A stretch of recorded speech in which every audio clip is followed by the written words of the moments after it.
All right. Well, we went live and then Robo walked away. So that's that. He's around. He's floating around somewhere. I'm still not seeing us on the screen, so maybe there's a huge delay or something. Yeah. But oh wait, this is about a 30-something second. Oh, okay. I saw the thing. But anyway, I'm sitting on a floor. You're probably wondering why I'm sitting on a floor. It's because I have no furniture. I have no things at all except for what's around me in this general area, and there's a mattress in the other room that I've been sleeping on. The movers came and they took all my stuff, so I have no stuff. Robo, that is a really nice place. You just moved in, right? I love that place. For the third time, this is a hotel room. Was I supposed to go with it? Where did you find that painting? I love that painting. It's from the same place I bought my jelly bean painting that you've seen behind me in the kitchen the whole time. So. Ooh, oh, okay. I love whoever that person is. I love their work. Yeah. Shapes. Jelly beans, triangles, whatever you want. Yeah, shapes. Holy shit, we got a lot of people in the chat. It's family. We do. Family's here. It is family. Let's see who we got here. We have Ace. Can I say it? I'm going to say it in a terrible British accent. We have Ace here. Ace. We got Aramis Murat here. Murat. We have Michael Malone over here. We have Glynis Whites. And we have, I think I'm in there too. So I'm going to count myself, but cool. Hello, Judah. Oh, Robo's there. Robo's in the chat. I feel like I've been lurking here, but not really. Hey, Michael, how mad would you be if I continue to speak in this accent the whole time? The whole of the time. That's gotten a lot better, mate. You've really gotten good at that. Is that a fortnight, which I think is 72 minutes. Did you master that accent solely by mocking Michael Malone, or have you been practicing in other ways too? I mock no one. I envy, and that's what I do when I envy people. I pretend I'm trying to do their accent, but really I'm like, this is the only way that I can do this accent without being made fun of. Because I wish I had an accent. Because I don't. Because this is normal voice. Glynis is noticing these empty house acoustics. That's why I'm holding this, because before I had it up here, and it sounded like I was in a hallway. Here I am. Oh, wow. Ace with some knowledge. That painting is a reprint of one of Jacqueline McGordy's masterpieces. It's considered to be one of the most important pieces from the 19th century. I agree. I think you're rather improtent yourself. So all I know is she ruined that whole thing with improtent. That's all I know. Stop. It was good. It was good. You know what's funny? No, I'm just kidding. But here's the thing: is it probably is cheap, Michael. But I look at stuff like that, and I have to remind myself. There's a lot of technique that goes into certain things. Like in my brain, I don't think this, but there's a part of my brain that goes, if I had triangle-shaped sponges, I could do that. But there you go. There you go. There's a Jacqueline McGurdy. That's an old Jackie McGurdy. Oh, let's all shit on modern art now. I don't though. That's my brain wants to go there, but I know there's so much technique, and then the way the colors are layered, and then the way the texturing goes, and all that stuff. There's this guy named Rothko who is a famous modern artist, or was. I don't know if he's still alive or not. I don't even know when he was making art, but I've seen his work in museums, and I've seen it sold as prints at Walmart or whatever. People talk about it. He's a famous artist, but his paintings are literally a rectangle and another rectangle, or this is a rectangle, or here's two rectangles side by side like this. And I'm like, I just don't get it. I don't want to dismiss it, but I just don't get it. So I actually did this. I heard somebody defending it, because I'm not gonna lie, I'm not an anti-intellectual by any means. I'm not you think you're so special. No. I get technique, but I had somebody tell me, when you see those paintings and it's a white canvas with one red dot, and it's hanging up in a museum, and everybody's in awe. Can you please tell me what it is? And check this out. She goes, okay. She believed that I was asking sincerely, and so she answers sincerely. And she goes, if you understand art and you understand techniques behind painting, then you learn to appreciate even the solid nature of colors, because you learn how to mix colors, or the brush you use, or how perfect the circle is. Like if I went and did this circle, and all I did was put a circle on there and painted it in, and somebody came in with like all these instruments, like it's a fucking perfect circle, that could be $1 million painting, because I did it with my hand. That's so fucking hard to do. Okay. And so there's these things, these aspects of paintings that we go, that's stupid. But if you understand art, you understand why it's so special. So, and that's relatable. That's relatable, because while I don't really understand a lot of those techniques or what makes those things great, I do listen to metal, and metal is definitely sounds like noise to most people. How many times have you heard people say the same thing about rap? How many times have you heard about metal? There's like, oh, I could, all you do is scream into a mic. Yeah. Right, and it doesn't really hurt my feelings, but in my head, I'm thinking, well, they just don't understand it. You know what I mean? And that's got to be how that applies to the Rothko. It applies to rap, and there's nuances to a thing that once you learn them, you can appreciate them. But if you don't learn them, you don't know. Yeah, that was a wonderful mini conversation that we did not plan, by the way. No, we didn't. It was like, that's in our script. It's like, get into a talk. We're going to talk about the painting behind you. You ready for that? Okay. Michael Malone says, get my country out of your mouth. I'm sorry. Danny. Hey, what's up, Danny? Hates knowledge. Danny hates knowledge. Fact. Michael Malone.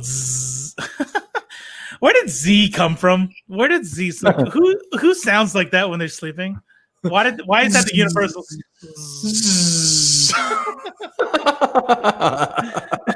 Hey, who's sleeping around here? It sounds like a bee. As a budding artist, I appreciate the art talk. Thank you, Danny. Thank you. Oh, we got some stuff here. Knowledge bomb from Ace. The thing with that is there's generally 1,000 shades of white on the canvas, and the amount of work it takes to perfect that skill is 90% of artists is a skill 90% of artists don't have. That's interesting. That's right. Yeah. I'm not going to say and pretend, by the way, to know what those techniques are, but the way they described it was an idiot. Someone who's art stupid like me can go, okay, I don't know what you're talking about, but I understand what you're saying. So I get it.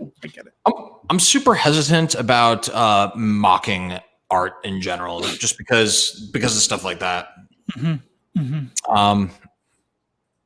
Although I will mock a certain Schmobert Schmeifeld till the sun goes down. So he got picked up recently as an artist for a run.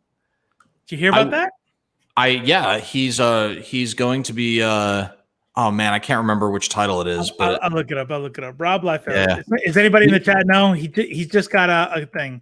Artist new series. Let's see. Funny story about Rob Liefeld. Yesterday, he randomly argued with me on Facebook. No, he didn't. I swear to you, I wasn't even trying to notice me senpai him. I didn't even know he was in the group. It was in Ainsley's Comic Book Nerds Are Hot Facebook group, and someone made a post about Frank Miller. The post was like, yeah, Frank Miller's written some shitty stuff, but some of it's really great. And my comment was like, yeah, so I can't, you can find it on Facebook. My comment was like, Holy Terror is really fucking offensive, and The Dark Knight Strikes Back was a piece of shit. But he's also written some of the greatest comic books, which is, I think, a fair assessment of Frank Miller. Rob Liefeld, with a blue check mark, responds to me, "The Dark Knight is incredible. Like, this is bullshit," or something like that. Wow. You should have been like, do you know who you're talking to, bitch? Yeah, dude. Do you know how many threes of hundreds of followers I have? Do you even read comics, Mr. Liefeld? Lief, something, I don't know. I don't know. Oh, you're the guy. Oh, you're the guy who worked on that Fabian Nicieza character, aren't you? Yeah. Yeah. Oh, you helped Fabian Nicieza create the Deadpool. That's right. Like, I don't want to brag, but I'm really good at paint by numbers. So very nice, Glynis. Archie Comics teams with Rob Liefeld, Deadpool creator. Ooh, this got it wrong. Another article actually put co-creator, but anyways, on a new superhero series. So So here, let me drop. You could put it up on the screen if you want to do that. I'm gonna put it in the chat. Okay. Okay. So you're gonna put it in the chat. Sorry, everybody. This is only my second time hosting this. I put it in the YouTube chat. That way you don't have to go to looking for it. Okay. I don't actually have the YouTube thing opened on here. So. Do you want me to put it in the private chat for the? Yeah, do that. Yeah, for the thing. All right. How good are the acoustics in here, though? Check this out. Oh, mama, I'm in fear for my life from the long arm of the law. Dun, dun, dun, dun. Hey. Okay, I'll stop now. But I can see Robo's face. He was like, how long is this going to go? Okay, private chat. Here it is. And then I'm going to make it big. And then I'm going to do this. And then I'm going to go back to... Wait. Where is our thing? Oh, there it is. So I'm going to screen share, which involves this button. Share screen. So share. And then I'm going to go to Look here. At you. And here. And now, does everybody see it? Yeah. Look at that. See, here's the dangerous thing. Stop. Come here. So here's the dangerous thing. Judah only keeps us around because he's the youngest boomer I know. The more he learns, the closer he is to starting his own thing and saying, fuck Ree and Robo. Watch. That's 100% not true because you two are like the only friends that I have. So relatable. I can't ditch my only two friends. By the way, Cypher is going to be with us here soon. Oh, he's a friend too. Yeah, speaking of one of three friends, yeah, he should be on soon. So just look out for him. Stop. No. I see Ace being cruel in the chat and telling me to never cover sticks again. Well, you know. Okay. Thank you, Ace, for your honesty. We are friends. When I say three, it's hyperbole. It's probably like something like 6 or 7, but yeah. Everyone in the chat as well. So, thank you. So anyways, by the way, so you pulled it up. You got share screen going. What's going on here? So Archie Comics teams with Rob Liefeld, Deadpool co-creator on new superhero series. And this is like one of the most Liefeld-y things I've ever seen. Let's see. Look at his hand. Look at his left hand. Look at this. Why is he wearing a bib? So here's what I'm going to say. For any Liefeld fans, there's always one or two. He is talented. If someone were to tell me, hey, could you do that? The answer is unequivocally no. But I'm not comparing him to Robo Strange's non-existent artistic ability. I'm comparing him to Ryan Stegman or you know what I mean, whoever the fuck else. So when comparing to his other counterparts, like that left hand is bad. A good observation from Aramis. Why is Namor in here? Yeah. Why is there a Cyclops with a... Excuse me. I apologize. Danny said that. Why is Namor in the picture? And it does look like Namor. It looks like cephalitis Cyclops over here. green and yellow Spider-Man. And then the Hooded Justice. Captain Americana over here. Yeah. Cool. So let's read this. Colonial. Legendary best-selling author and comic creator will reimagine Archie's Mighty Crusaders library of characters in new comic book series that will reintroduce IP to new readers. Archie Comics, the leading blah, blah, blah of the blah, blah, blah, blah, blah, blah. Who's going to write it? Is Rob Liefeld both writing and illustrating this? I guess so.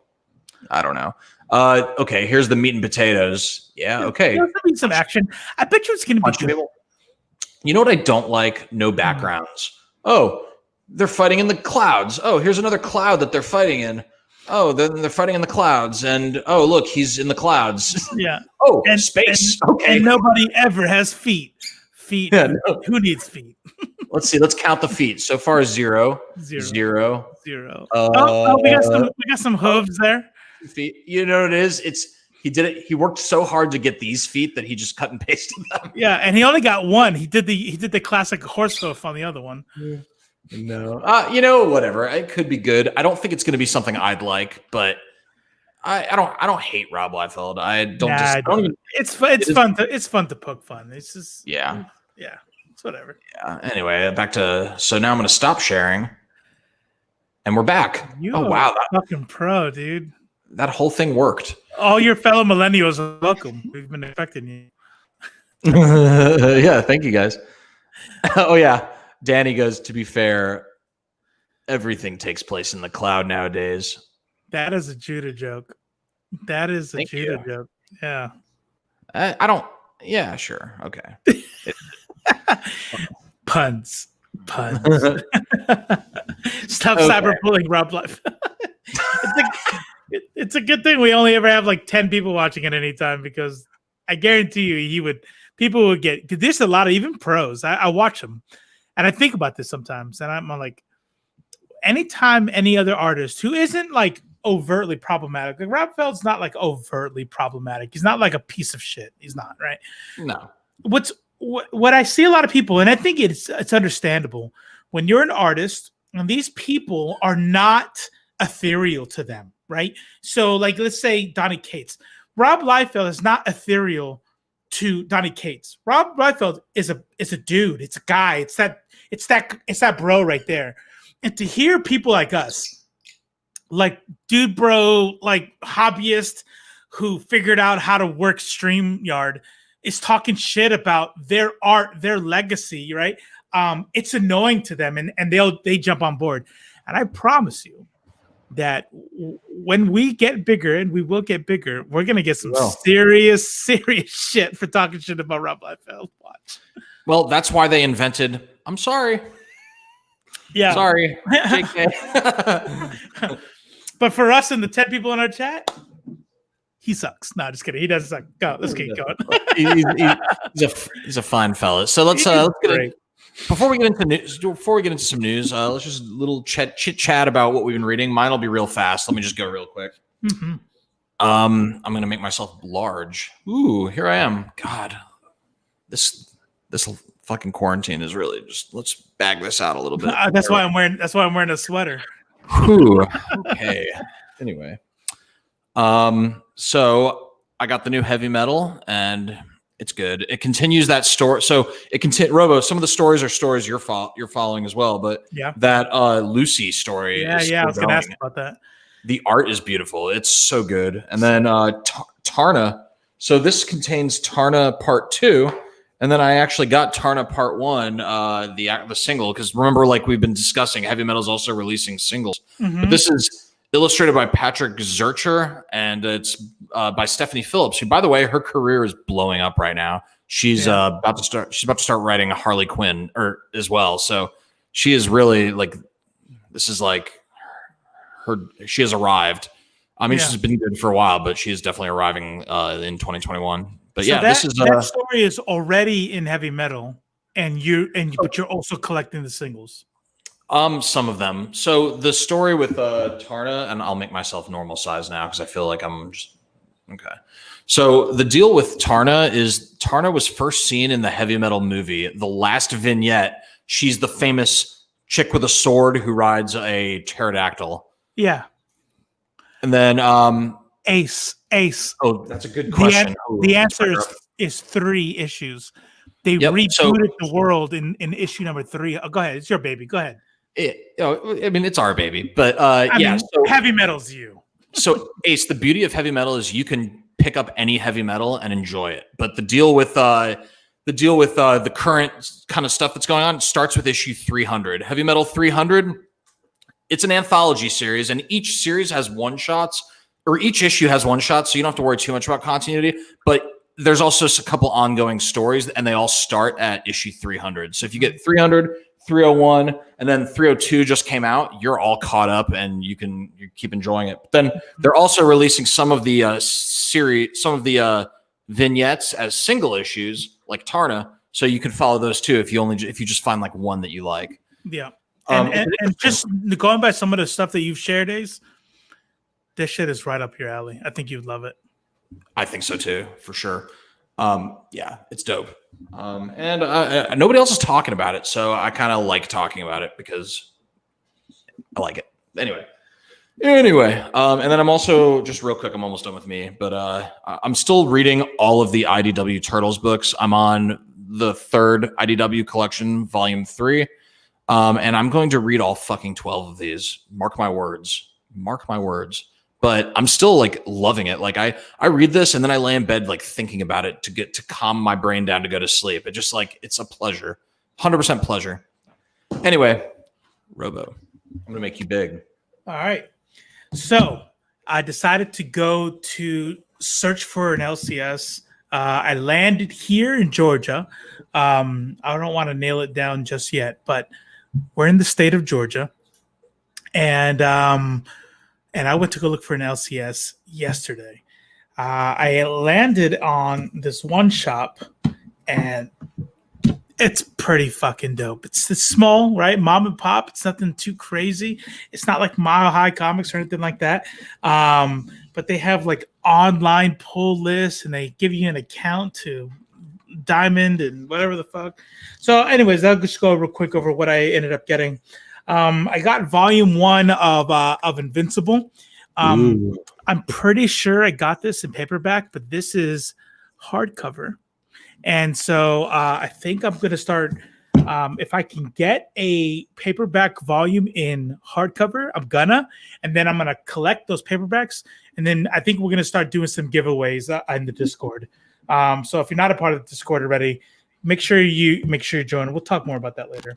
We have when I say we, Robo has a really fancy edition of The Watchmen on hardcover with a slip cover.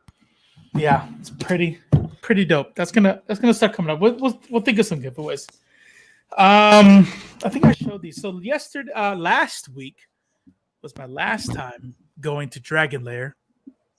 So I went to Dragon Lair, said goodbye to Luke because I was in the neighborhood, and I picked up Sword number 1. I picked up the Union number 1. I picked up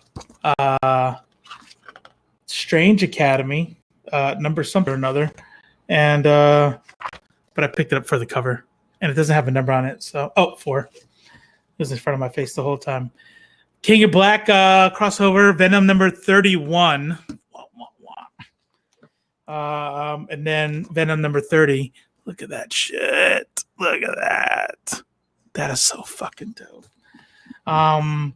Endless Winter Special number 1. Because glowing red eyes are what's hot right now. Glowing red eyes in. And then, of course, Namor number 1.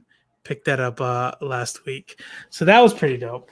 So that was my goodbye pickup, and then yesterday I went ahead and spent way too much money, and picked up the new Dune number 1.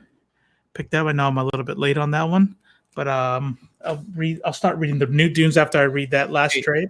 Speaking of Dune, is there anything we're plugging related to Dune? Yeah. So, Glennis, you guys still doing that every Friday? Did you guys do one yesterday, or did you guys take a break? They did not do it yesterday. Okay. Ooh. I got some really good news, by the way. Okay, let me spit this out real quick. Let me spit this out real quick.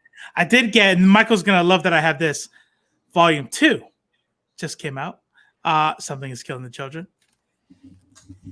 And then of course King in Black, Black Cat, and also one I'm actually reading. This is what I go to bed reading. I go on Marvel Unlimited and I'm catching up, and I'm reading all of Immortal Hulk. And wow, what a good story! And apparently I bought Namor yesterday also. So if you're paying attention, I have two. Does anybody want one? And then Dune number 2.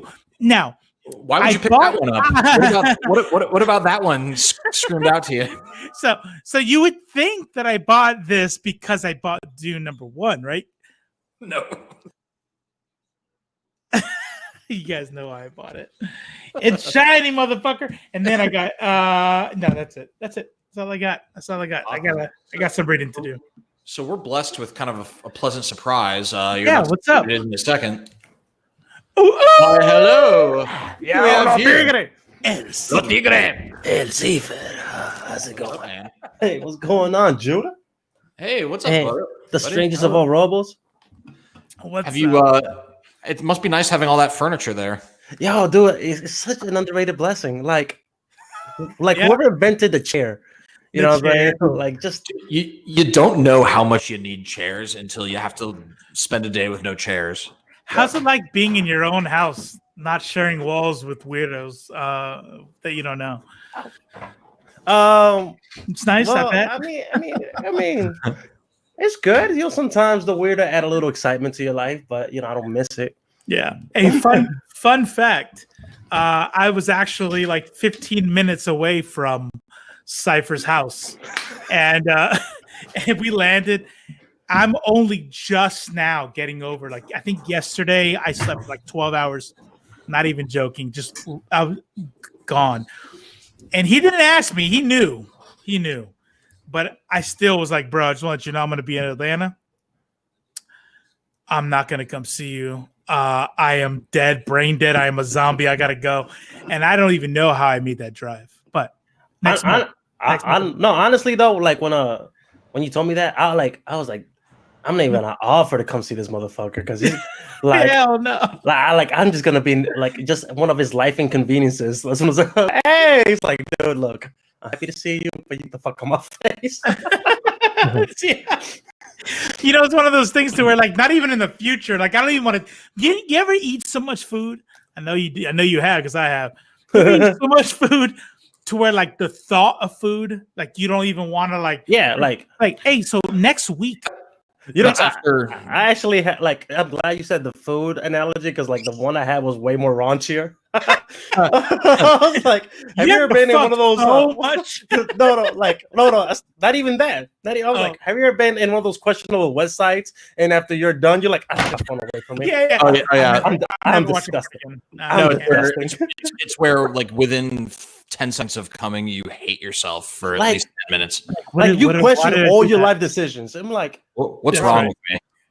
I've been reading a book. So back to food. You ever eat so much? And then it's like no, I'm not talking about eating right now. I'm talking about next week. Like next week, do you want to go to Ruth Chris? And I'm gonna be like, bro, I don't want to think about next week. So yeah, if you had said, hey, bro, let's meet up in February, I'd be like, I can't do anything right now. Honestly, what it like, and I thought about this way after, like when you're already like 2 hours into the drive. I was like, I should have just offered them to stay here because they must be exhausted to do that drive. And it literally didn't cross my mind. 4 animals, bro. 4 animals. That honestly, I would have appreciated it, but I was like, all I wanted to do was get to where I'm gonna be. Because unpacking 4 animals and repacking the next morning, I would have been like, nah, I'm good. Yeah, what are birds like in the car? Like super chill because stress the fuck out. So the bird, the bird is all like, well, just imagine what an unnatural experience that is. Like the world is moving, its whole world is moving, and it's standing still, and like its brain can't possibly fathom that. You know. Well, the fact that he's trying to figure out why the fuck he's moving, you know what I mean? Like, dude, I've been in a cage, I've been in a cargo hold, I'm in a car. That's right. I mean, I only recognize these people, you know what I mean? And I'm not even convinced. I don't even like them. You know what I'm saying? Like, I still try to fight that motherfucker. Like they took me from my natural habitat, put me in this another cage.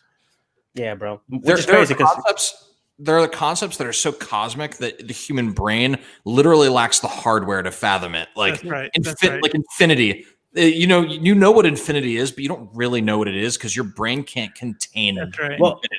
Well, and I feel like for animals like birds, that's everything. Like most things are beyond their level to even begin to fathom. All right, Danny. Hey, thanks for coming by, man. Yeah, thanks for coming. Thanks for coming, Danny. Just when it was getting good, Danny. I know, right? Yeah, I was about to go into this whole rant talking about light years and shit. Oh yeah. Hey, real quick. So Judah told us about what he's reading. I said what I was reading. What are you playing? Or what do you? I know you do some comic books, but you do anime and video games. What's going on with you? Like, what are you doing right now? Okay, so I'm gonna go with video games. I got done getting my cheeks royally clapped in Smash Brothers just now. I've been playing.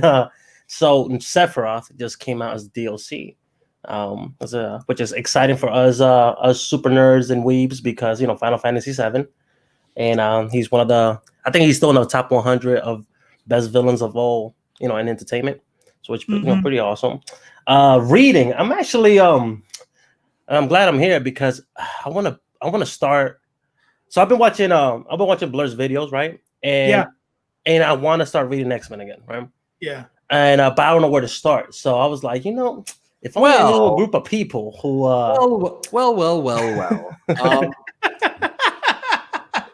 the question is, how much reading do you want to do? Do you want a fast track to understand current X-Men, or do you want to literally read all X-Men?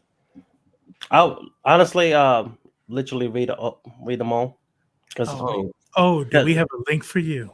Oh, do we have a link for you?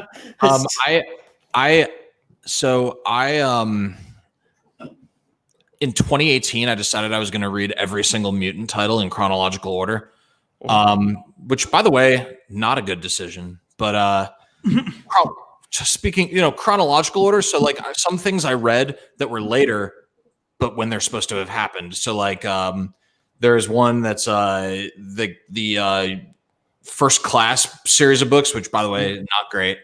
I read those like where they're supposed to happen in the timeline, and then I read the Rise of Apocalypse, which takes place during like ancient Egypt. Like that was the first one that I read. So I read all these mutant books, and it took me 2 years. And let me tell you, 1996 to 2001 is miserably like the worst X-Men shit that I've ever read.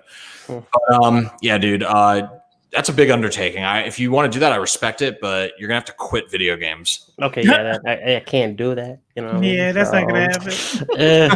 I think like the last little series I read, I think was Astonishing X-Men. I believe it was. You know what I mean? Joss Whedon. Yeah, I don't know authors like you guys. You know what I mean? I just read the things. Who was the letter? Who's the colorist in yours? The one you're talking about, the color.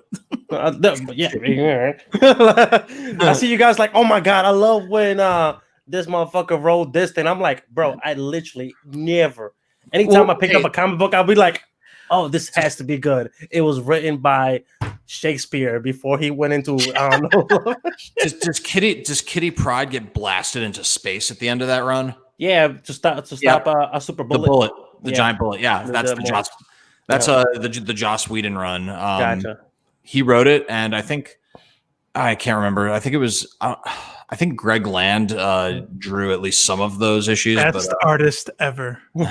But that's an awesome run. Glenn is like, I love Shakespeare's run on X-Men. It was so poetic though. Like it was Cassaday. Cassaday is the artist. Oh my bad, spoilers. I mean, it's pretty old. I mean, if I read it, like, wow, spoilers. Oh fuck. Well, I remember I started reading the whole, the whole Run with Hope. You know what I mean? I think Generation I stopped. Hope. Yeah, I think I stopped when what's his face? This like super AI Sentinel fuck, what's the name? It's on the tip of my tongue. I can't remember his name, but I know who you're talking about. He's like his powers. He interfaces with like technology and stuff. Yeah, Yeah. It not being funny. Is his name Cypher? No, it's not Cypher. No. I think I would have like that would have clicked. I was like, huh. I keep, damn it, Bastion. That's the motherfucker's name. Bastion, yeah, that bitch ass. But yeah, I think I stopped right as Scott noticed like the Phoenix Force on Hope, and I mean, which by the way, that's when when I first found out that Emma Frost and Scott are in an entanglement, and they're like the most annoying couple. Holy shit! Like I thought Jean was the worst, but Jean's whiny ass, yeah, yeah. But yeah, that's where I stopped. Yeah. All right, dope. Any anime you're watching? So anime, no, not really. Like I have such a backlog. Like I'm trying to watch Jujutsu Kaisen, The God of High School. I thought you were like the anime guru. You had more to say about comic books than you did anime. Well, I can still talk about anime. See, here's my issues, right? I do this weird thing that apparently is not exclusive to just me. Instead of watching something new, I rewatch old shit. You know what I mean? Like I can't to commit to something new. I don't know why. Like I have to like, oh fuck, I guess I gotta clear my schedule because like I know I'm gonna really like it, and there goes no productivity. I'm like, fuck, I'll just watch Naruto all over again. Yep. Go ahead. So if Japanese cartoons are anime, Japanese comic books are manga, what is Japanese live action like fighting shows like Power Rangers and Big Bad Beetleborgs and shit like that? Like, what is the name of that genre? Because that's also that's a whole genre. Sure. Yeah, it is, but I have no idea. There's the show on Disney Plus called Earth 616, and it's like a docu-series about like Marvel stuff. And there's the whole episode about Japanese Spider-Man, and I'm dying to watch that now after watching that documentary because it looks awesome. I actually saw an episode of that. It's pretty ridiculous, isn't it? It is, but it's not as cringy as you would think.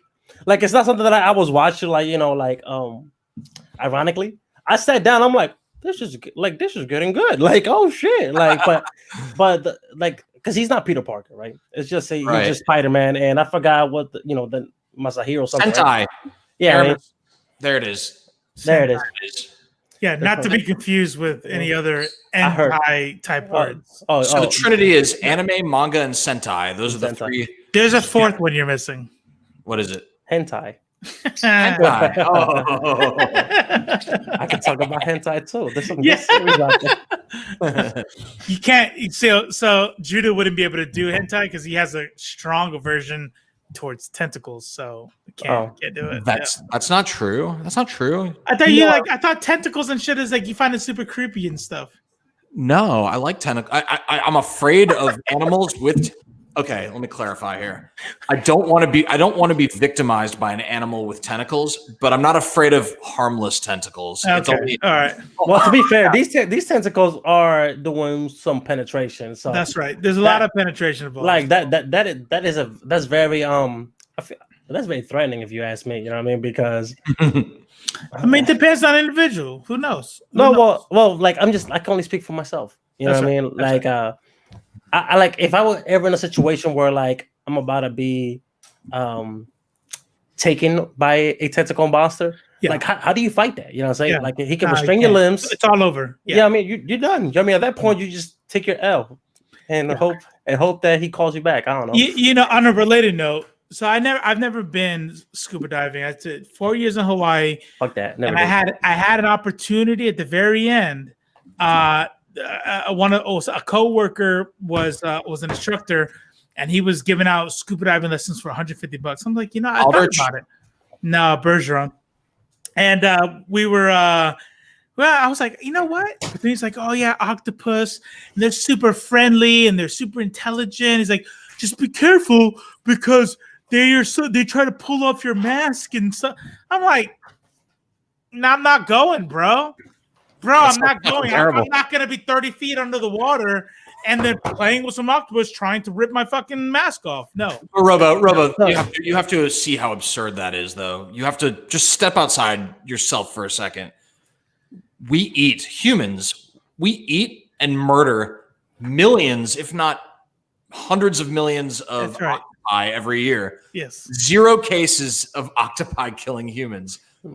They should be terrified of us. We should have 0 fear of them. Judah, I love you, bro. But like people like you are the people that I hate when they're trying to talk me into doing something dangerous, right? Like every time, because like for example, people always pull like these weird ass statistics. They're like, well, people die more at the beach than they do in the open water. Yeah, no shit, motherfucker. That's where people hang out at. You know what I'm saying? Like you don't see like a spike in cases. I'm telling you, man. I first started thinking about this. I was hanging out at the beach with someone, and they were afraid of the crabs. We were out on like the rocks, and there were crabs, and they're like, "Oh, the crabs!" And I was like, "Do you have any idea? Like, we kill crabs so frequently that it it doesn't even register, and a crab will never ever kill you." Here's the thing, though. It's not like crabs have like an open network where they be like, "Yo, those are the motherfuckers that are killing us, b." Yeah. Away from them, you know what I mean? They're just like, "Oh, fuck your toes." They'd have to come up with that plan in unison. But that example makes sense, though. I would be the same as you if like those little tiny crabs rolling on the rocks. I'm like, bro, you can bat it away real quick. People say the same type of shit that you're saying about them little crabs about sharks. Oh, sharks more afraid of you. You're more likely to die in a car accident than him. I don't give a fuck. I don't want to be that 1 in a million. Like, you know what I mean? True story. We back in Hawaii, we had a coworker, right? This dude, there are 11 recorded cases of deadly. See, look at that shit. And check this out. Because I never went scuba diving, it wasn't. I'm not 12. One of those. No, it wasn't 12. so this dude, right, Gaverson, like he wanted to be like a marine biologist. And motherfucker went like on his pastime, he just straight up was swimming with sharks, right? Mm-hmm. He would like he was showing me pictures like, oh yeah, we've been tracking this. Her name is Betsy. I don't know, and we've been tracking her for weeks. And like he's better her name. I saw that last video. Go check him out on Instagram, Betsy. Go ahead. Anyways, go ahead. I gotcha. Yeah. So I'm laughing because he goes like, "Hey, yo, Cypher, my dude, you should come with me, bro." And I'm like, "Fuck you." I thought we were friends, right? And he goes like, no, dude, look, here's the thing. Sharks can actually detect fear. If you go in there with nothing to be afraid of, then you'll be good. I'm like, bro, I can't even do that with dogs. You know what I'm saying? Like, I was like, oh, does he bite? You know what I mean? Like, and you expect me to go in the water. Are you like that with dogs for real? No, not really. But I'm just trying to make an example. You know what I'm saying? Like, I love dogs. You know what I mean? But when it comes down to it, though, if you see like a fucking a pig with bigger traps than you know what I'm saying? Yeah. Like just salivating at the mouth, looking at your ass, you know what I mean? You're gonna hesitate to pet them. Now imagine me going to the open waters. By the way, I'm Dominican, throwing that out there, and looking at a shark, and somehow I'm supposed to get it together and be like, and stick your hand in its gills or hit it in its eyes. Like, hey, this shark is a bitch. It's called fucking courage. Yeah, I don't have none of that, bro. That is exclusively reserved for a group of people that I'm not part of. Ace is like cows kill 20 people annually. Is that via food poisoning or is that like directly? Listen, I don't know. Listen, Glennis. Anytime anybody actually tries to report the accurate number of penguin related deaths, Zuckerberg takes that shit down. So if you could see this post, I need you to like and share it to prove that you cannot silence me.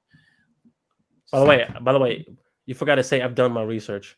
No, actually, do your own research. I'm not here to do research for you. Get him! Oh my god! So Orbit Snoog, hey folks. I almost did your voice in a mean voice for no reason, and I stopped myself. I don't know why. Why? I don't know why. Time out. First of all, welcome to the show, Orbit Snoog's Lag House. I haven't seen your name before. Welcome. I've seen Orbit Snoog before. I guess I just. Did you answer the man's question? hey, folks! What a year it's been in DC news. Have you seen the changes? Future State seems to be a repurposed 5G. Yeah, I think 5G died with Dan Didio. Died with Dan Didio. Yeah. Fuck you, Dan. I don't know. But you're right. It's accomplishing what I think 5G was meant to accomplish, which is introduce a whole new slate of a whole diverse cast of DC superheroes. So yeah, I mean, biggest difference I see is 5G was supposed to be the new status quo, and future state appears to be a very temporary thing that will then lead into Robo. What's it called again? It's on our news list. Huh. Yeah. Okay, I got it here. Just chill out for a second. Yeah. So Infinite Frontier. So yeah. It's going to lead future state is going to be a temporary thing that then goes into New Frontier, or Infinite Frontier, which I believe is going to include some of the characters introduced in future state. Yeah, and I said this before, but I'm calling it right now. They're doing this. They're going to do the same thing that I've seen. I'm looking at my bird, fucking tearing up his shit. Anyways, here's what they're going to do. They're going to do the same thing as the Ultimate Universe. I'm calling it now. They're gonna release the freaking what is it? The future, whatever the fucking is called, right? What did we just say it was? Future state. So they're gonna release Future State. They're gonna see what sells. They're gonna see this character bomb. Nobody give a shit about this one. This one everybody loves, and those are the titles that'll move on. And whatever cataclysmic event is going to bring them into the main title, and they'll keep going. This is how they market research. It's market research. 100%. Cool. Yep. And with that, I think we should maybe get into some news. Let's do it. All right. So starting from the top. Okay, this one, I don't know why this made me laugh. Maybe you can explain why it made me laugh, but something about it just really tickled me. So Mark Millar, who, by the way, a lot of people don't like. I actually do like a lot of his stuff, not all of it. Millionaire comic writer Mark Millar embarrassed by his wealth. That's the headline.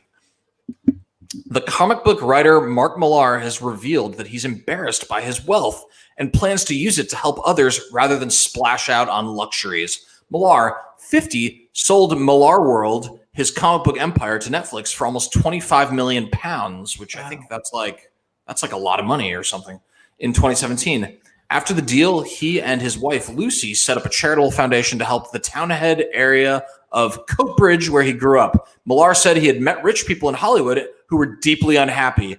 Oh, poor rich people, and encouraged them to give money away. Oh, God. If you've got more than you need, then you spread it around a little, he said. It's just common decency. I grew up in a Labour, which I think is a British thing, household, and being a Catholic as well. So it's a basic Christian ideal. Mark Millar plans to give Christmas gifts to 500 children in Coatbridge after their pantomime trip was canceled.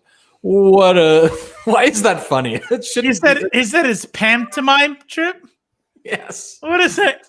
They had a pantomime trip that got canceled, so he's going to give 500 of them Christmas presents. I don't know what a pantomime means. I know what it means to pantomime something, but I don't know what a pantomime is. Is that a fake trip?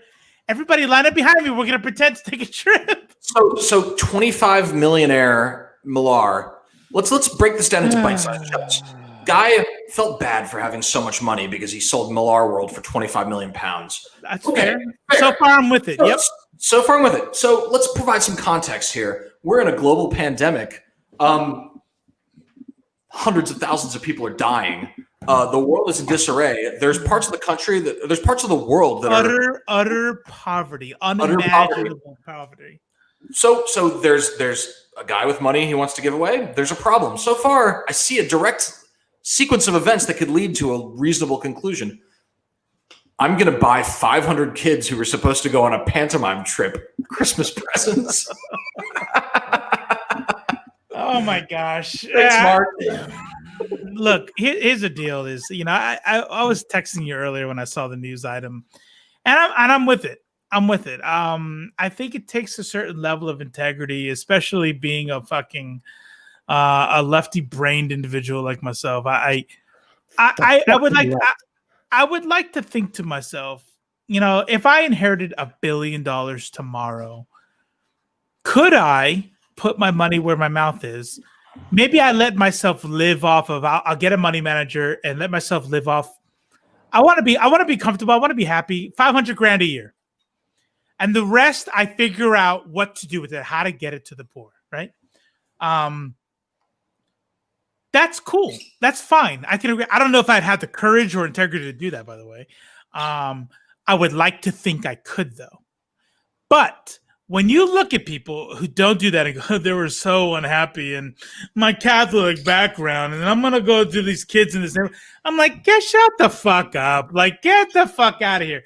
I wouldn't do it for integrity reasons because I want to give out more. But let me tell you something. I am not of the thought process that if I decided to be a cocksucker and a dickhead and not do that, that I wouldn't also be unfathomably happy. And if I was unhappy, it wouldn't be because of the fucking $1 billion in my pocket. He's the guy who brought us Kick-Ass and Old Man Logan, so that's cool. I do like those things. I don't know. I apologize for the cocksucker comment. I'm trying to get better at that. I was about to ask the question, but not good.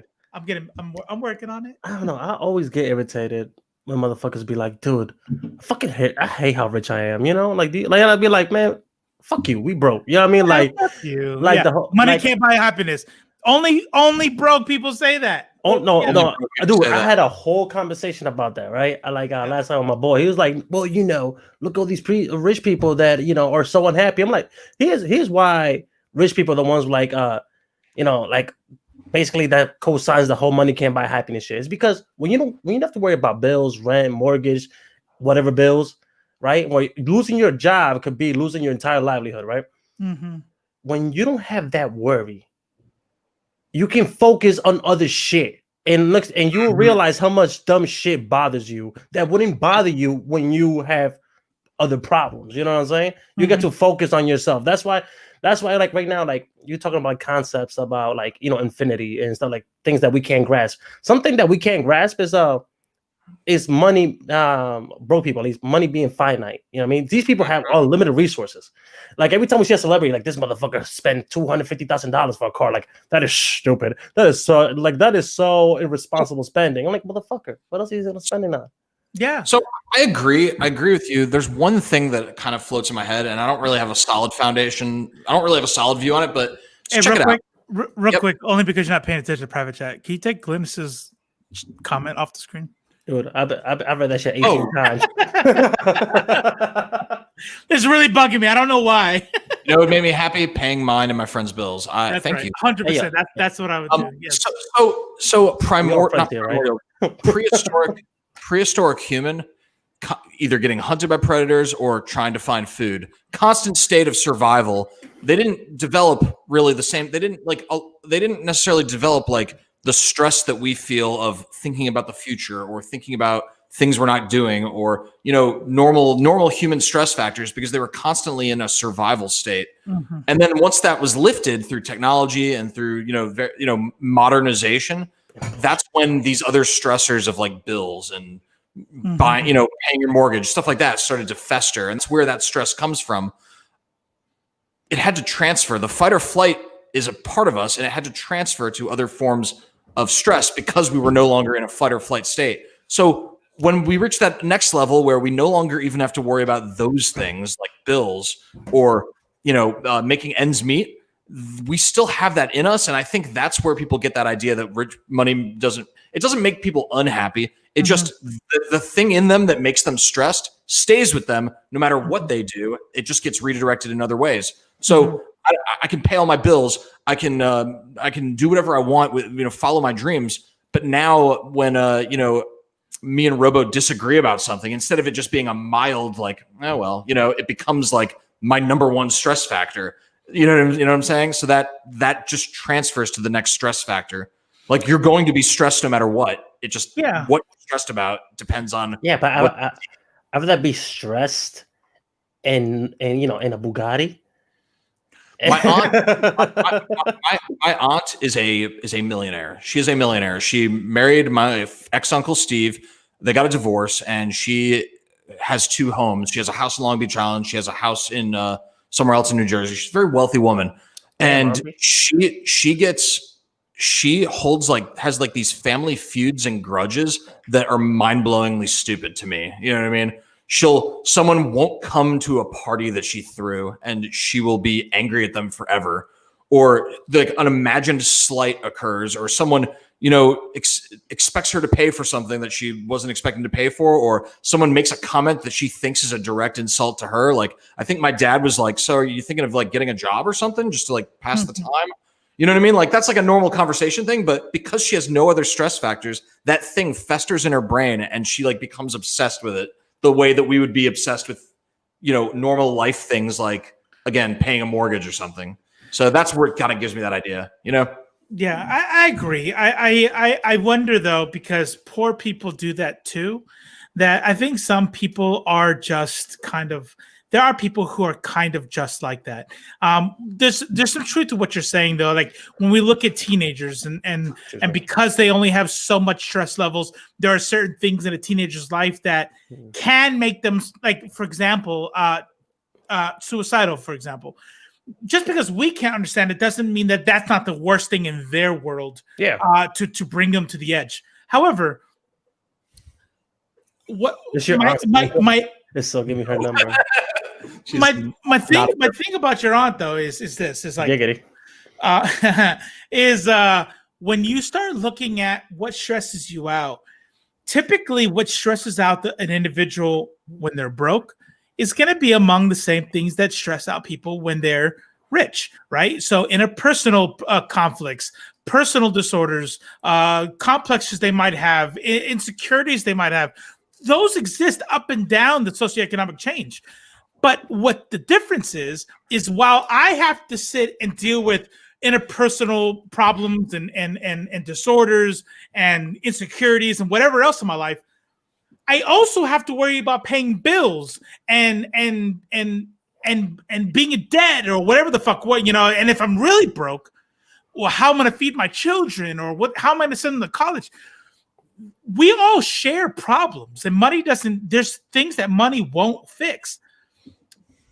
But it's the shit that poor people have to deal with, like clean water or medicine or healthcare or fucking paychecks, they don't have to deal with. So we got to, yeah. But don't you think those big problems like clean water take energy away from small problems? Like I don't think it's a direct relationship with that. By the way, I'm not an expert, and I could turn around and ask Mylene if I wanted to, but I don't think it's a direct relationship like that, because poor broke people also are petty. So, yeah. Based off that, you would think that poor people only are bothered by big important things because they're poor. No, poor people hold grudges and are petty too. Dude, I got some broke ass family members I don't fuck with because they petty as fuck. You know what I'm saying? Like, yeah, fair. But damn, that one took a minute, bro. Like 3 broke dudes just talking about. I promise this show is about comic books. If you're here for comic books, let's get into comic book news. Well, hold on. You know what's great? He's like, one more thing. Y'all missed the opportunity to correlate this with Tony Stark or some shit, or Bruce Wayne. We should have done something like that. I have the best segue. I have the best segue, and you guys are shitting all over it. So I'm gonna just get this segue out there. Speaking of being broke, it's good when you're broke? Free comic books. Hey! Free comic. Thank you. Thank you. Whew, can that go on our greatest hits supercut that we make for? Yeah, that thing. Okay. The thing I always mean to make, but I don't. Good. Yeah. That would be funny though. That is going to happen. Hey, how's that bang tasting? I miss drinking bangs and. I haven't had one since I spent bitch, I will unplug your life support. I know it's 10 o'clock night over here, and I don't know why the fuck I'm drinking that. So what free comic books can I get? Yeah, free comic book day. Free Comic Book Day announces their 2021 plans. To get ahead of the curve for next year, Diamond Comic Distributors announced their plans for the 2021 Free Comic Book Day event, including some slight changes from what fans have grown to expect. Namely, the event, which will serve as the 20th anniversary, will be moving out of its traditional first Saturday in May date, instead taking place on Saturday, August 14th, 2021. So I don't know if anybody remembers, but in 2020, they extended Free Comic Book Day to the entire month, and they called it Free Comic May. So that sounds like I'll show you this tweet that they put out.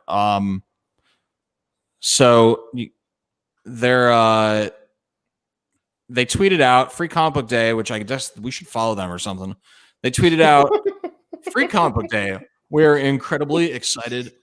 We're incredibly excited to announce that Free Comic Book Day 2021 will once again be a single day celebration. However, out of an abundance of caution, we've made a tweak to the 2021 date.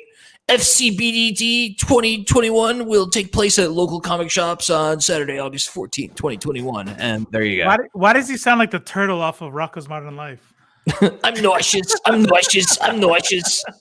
Yeah, there you go. So, yeah, that's let's stop sharing. So, yeah, that's good news, right, guys? I guess so. Yay, free comics.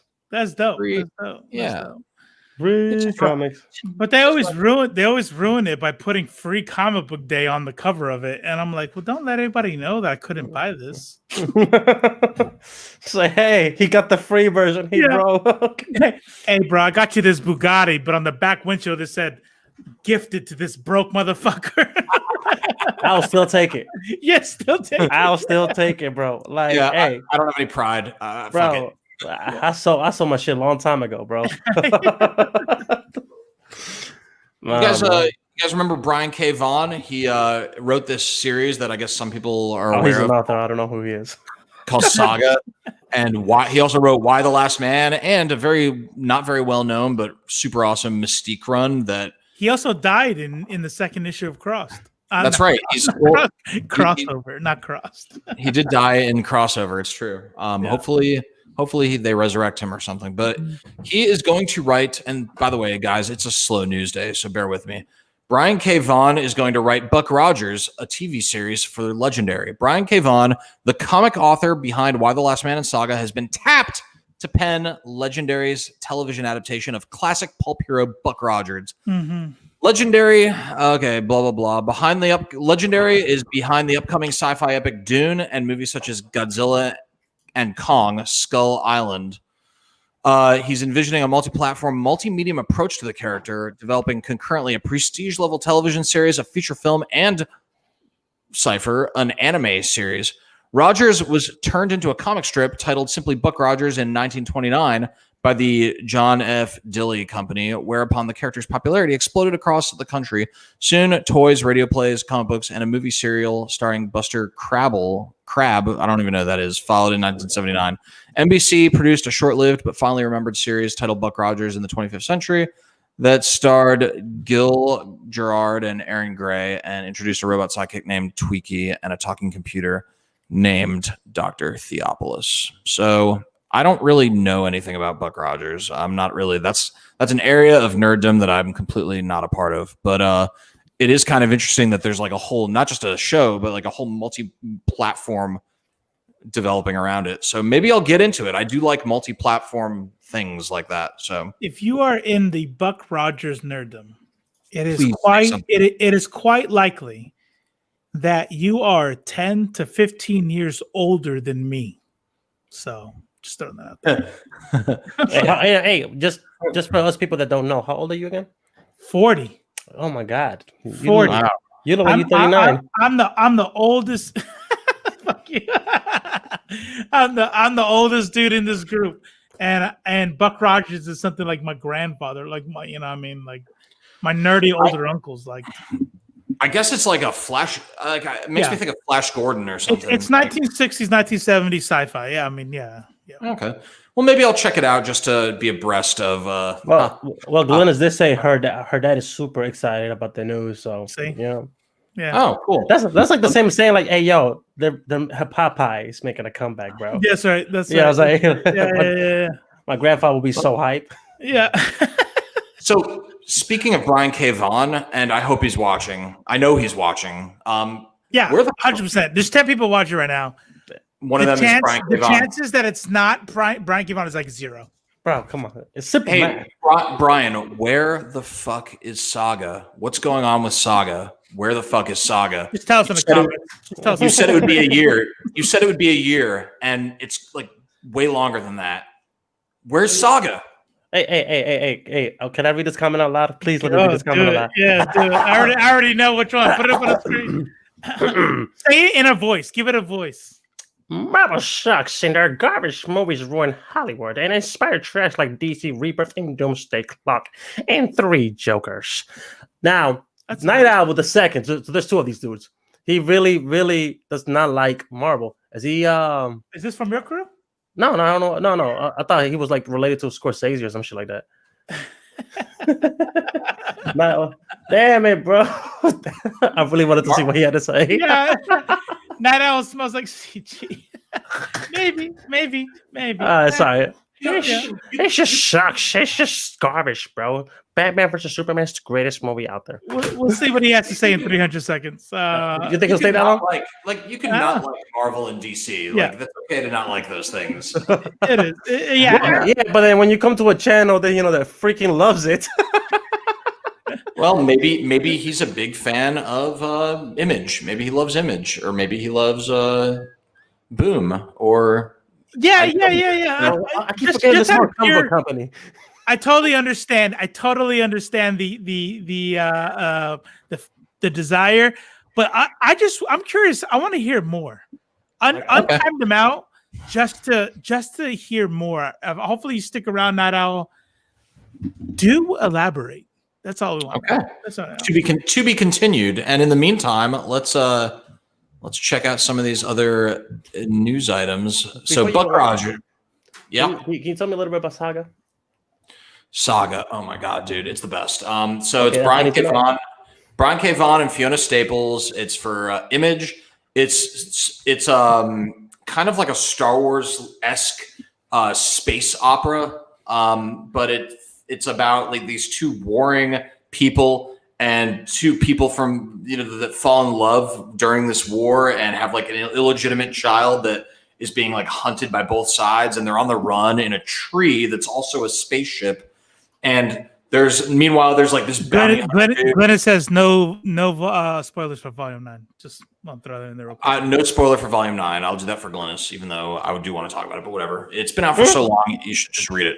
But yeah, it's great. It makes you laugh, it makes you cry. It's action packed. It's emotionally poignant.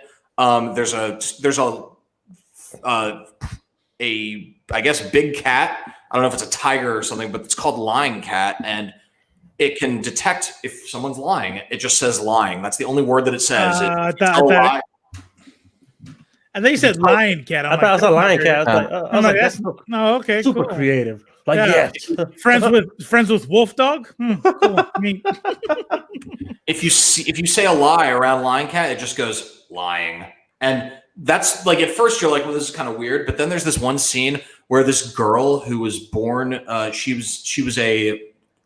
this is an early spoiler. I'm sure Glennis has read this already, but one of the most moving parts of this story is there's this girl who was basically a sex trafficked, like sex slave at this planet of sex slaves. And she gets rescued, and she's like saying to herself, like she's hanging out with Lion Cat, and she just is like saying to herself, like, I'm bad. I was born bad, and I'll never be good because nobody will ever love me. And then Lion Cat just goes lying, and it's like the sweetest. Like it almost made me full weep.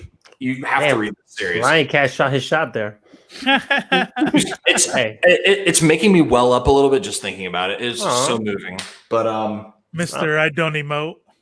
Well, I'm not welling up. It's almost making me well up. But you almost emoted. I almost emoted. I got so close. I was so close. But anyway, yeah, it's great. And Glennis knows what I'm talking about. Yes, let me make that big. Yes, that scene is cry face. I agree. It is incredibly cry face. Yeah. You're cry face. So we already talked about this earlier. I'm just going to not make this fast. DC marks the Infinity Frontier era with a new cover treatment. So I'll go ahead and make this big really quick. Well, this is the thing that's going to happen after Future State. So take a look at this, folks. It is right here.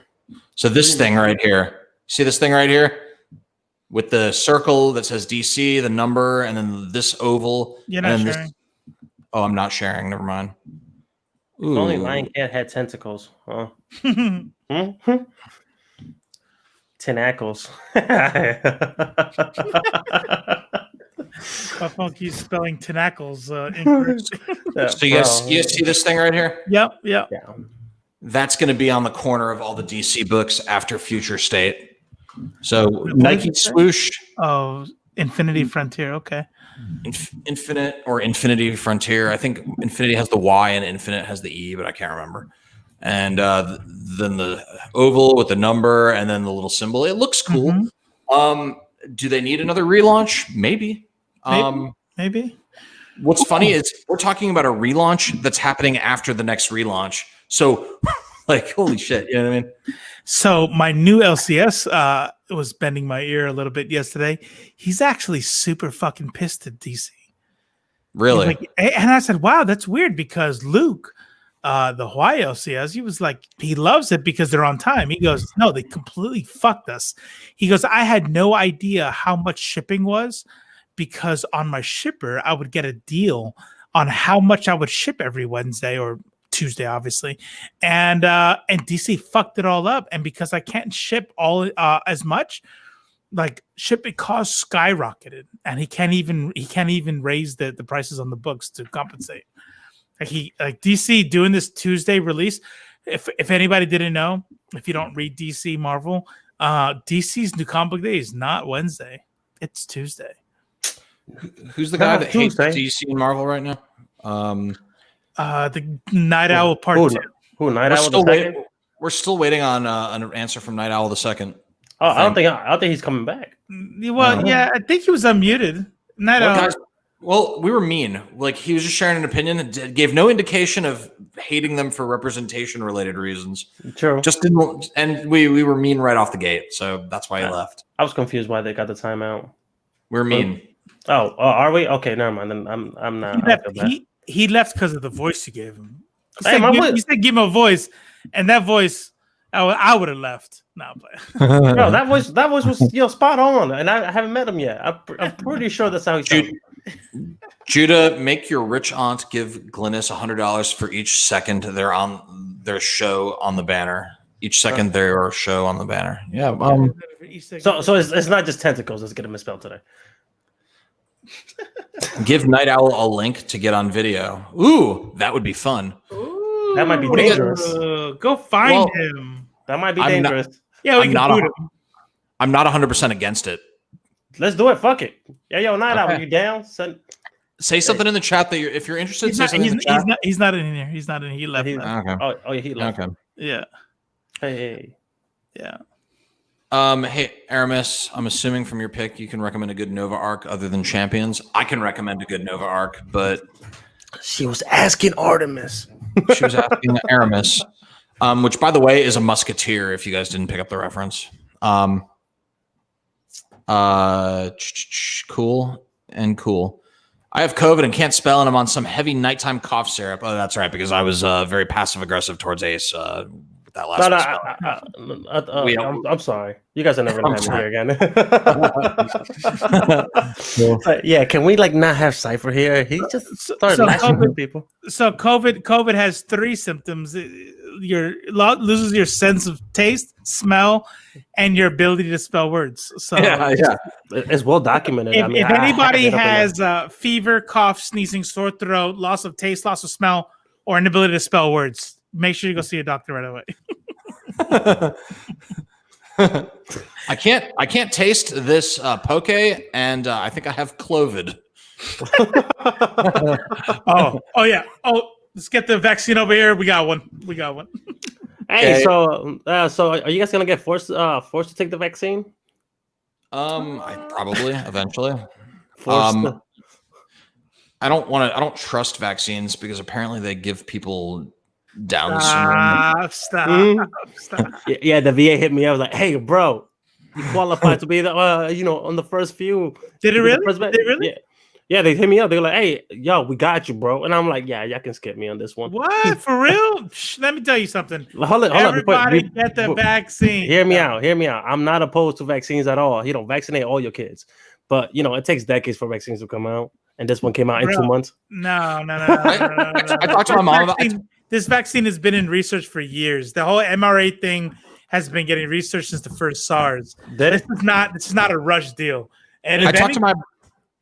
I'm sorry, I'm going to cut you off, but it's on the same thing. My brother's a doctor, and I asked him about it today. I was like, because he's going to be, he's getting vaccinated first because he's frontline with COVID. But I was like, hey, dude, so is this even a safe vaccine because they rushed it out? And he goes, so it's misleading to say that they rushed it out because it has had more people. There are more people who have been working on this vaccine and more funds directed towards this vaccine than any vaccine in history. Really? So forget the time frame, the amount of resources and manpower spent on this vaccine. You don't have to worry about this vaccine. And they didn't invent the wheel either. This was something years in the making since the last SARS outbreak. Okay, so if I get this shit and I can't spell tentacle no more, I'm punching you, Robo. All right, yeah. I mean, it's only 3-hour drive now, so that's bet. All right, bet. Hey, I'm on my way. Why? Like, look, why do you spell on my way that way? Yeah. You spelled it WEIGH. I'm like, bro, you got COVID. I got the vaccine is worse. I can see sounds. Is it pronounced James Tunyon the Fourth or James Tinian the Fourth? Does anyone know? I say Tinian. I don't know. Who is the individual? So Batman writer James Tinian the Fourth. And he's awesome. I love what he's done with Batman, but he's announced that Batman's main foe for 2021 is going to be the Scarecrow. So 2021 is going to be the year of the Scarecrow, which is awesome. That's a great villain. Also, and a lot of people complain about this for some reason, like they don't trust James Tynion or Tinian, but him and Guillaume March, I'm probably butchering that name. They're collaborating on a Joker ongoing series for DC featuring a Punchline backup story, which a lot of people say they're sick of the Joker. I'm definitely not. I'm always in the market for more Joker stories. But yeah, so that's happening. Man, fuck the Scarecrow. So are you guys sick of the Joker? Just real quick. Ace, I can't take the vaccine because it's made with glycerin.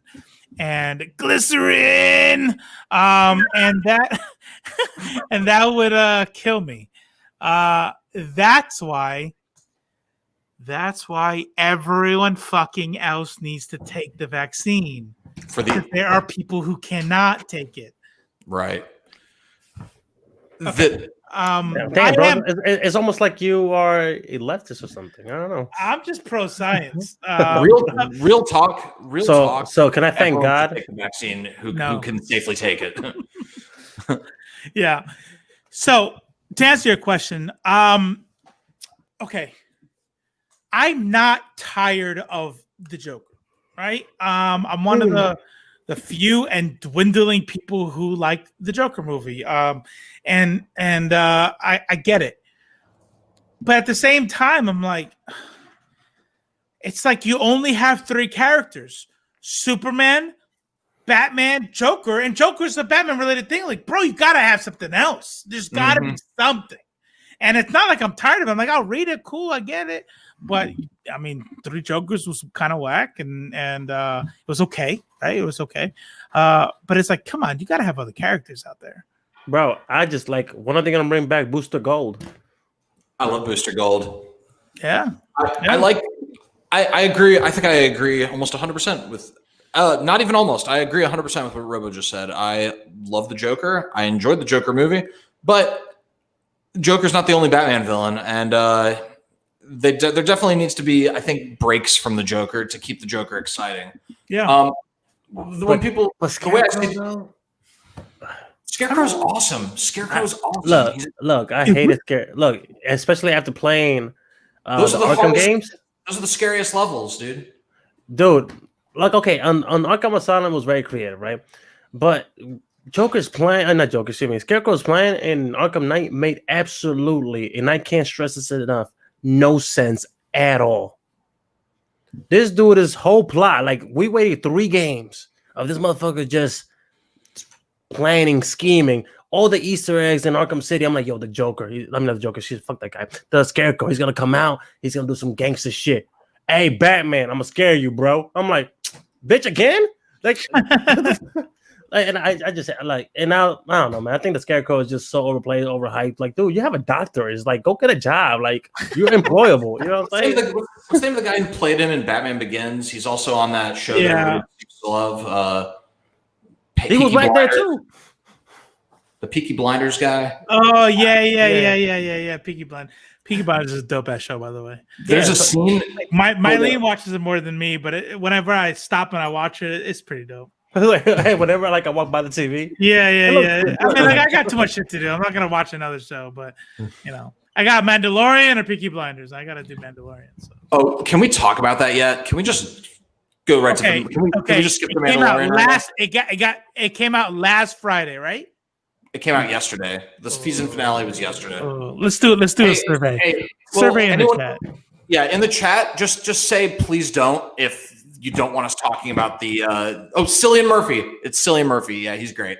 Let us know in the chat if you don't want us talking about Mandalorian.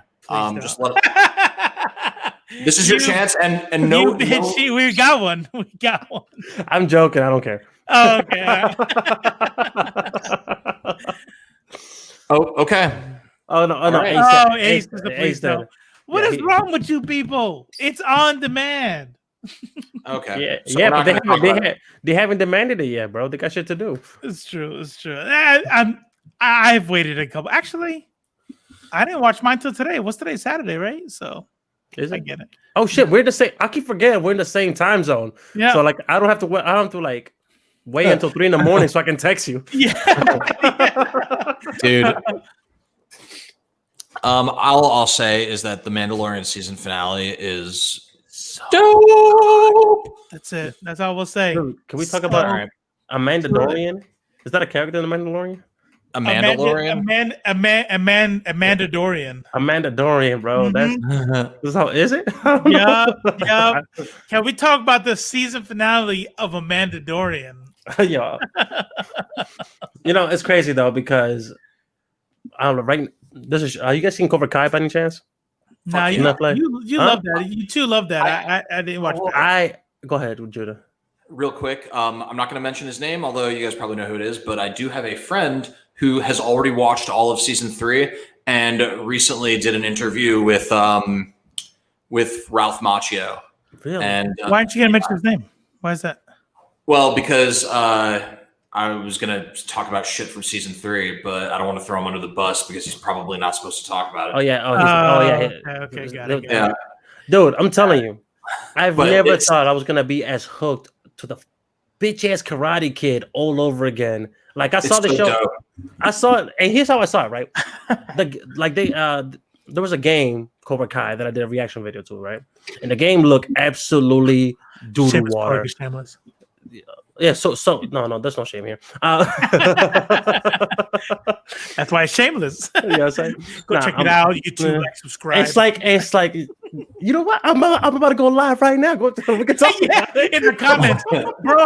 I love this. I'm about to go talk about it right now. Check me out. But I destroyed the game, right? I was like, this shit looks like fucking hot, doo-doo water, right? Yeah.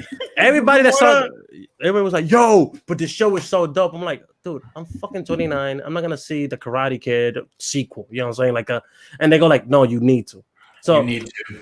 Me and my girl, we were scrolling through Netflix because we have this weird rule where if we're gonna watch something together, it can't be something that one of us already watched. It has to be something new for both of us. Yeah. Problem is that she's seen Netflix. The entirety, you know what I'm saying? Like, so we saw Cobra Kai. I was like, fuck, let's get this shit checking it out. She's seen all the damn movies on Netflix, bro. I'm not even lying. Bro, tell me why. I saw like the first 2 episodes. I'm like, I clearly cancel all the plans we have for this weekend. Yes. We're watching this shit. And the season finale for season 2, awesome. One of the best fight scenes, one of the best choreographed fight scenes I've ever seen in entertainment in the movie. Right, dude, don't ruin it. But is it a street fight? Is it a real fight, or is it like it's a whole? I don't even want to tell you the setting, but it is awesome. It's funny because if I tell you the setting, you'd be like, that sounds stupid. Until you watch it and you be like, holy shit, bro! Like I rewatched that scene so many times. Go ahead. I'm not gonna lie. I saw one episode and I thought it was stupid. So maybe I need to give it a go. Give it a go. Sammy and I did a marathon. So we started with Karate Kid, and then we watched Karate Kid 2, then we watched Karate 3, and then we watched the next Karate Kid with what's her face, Hilary Swank, which is not a good movie. But we watched all of those in mental preparation to watch Cobra Kai, and it comes together so well.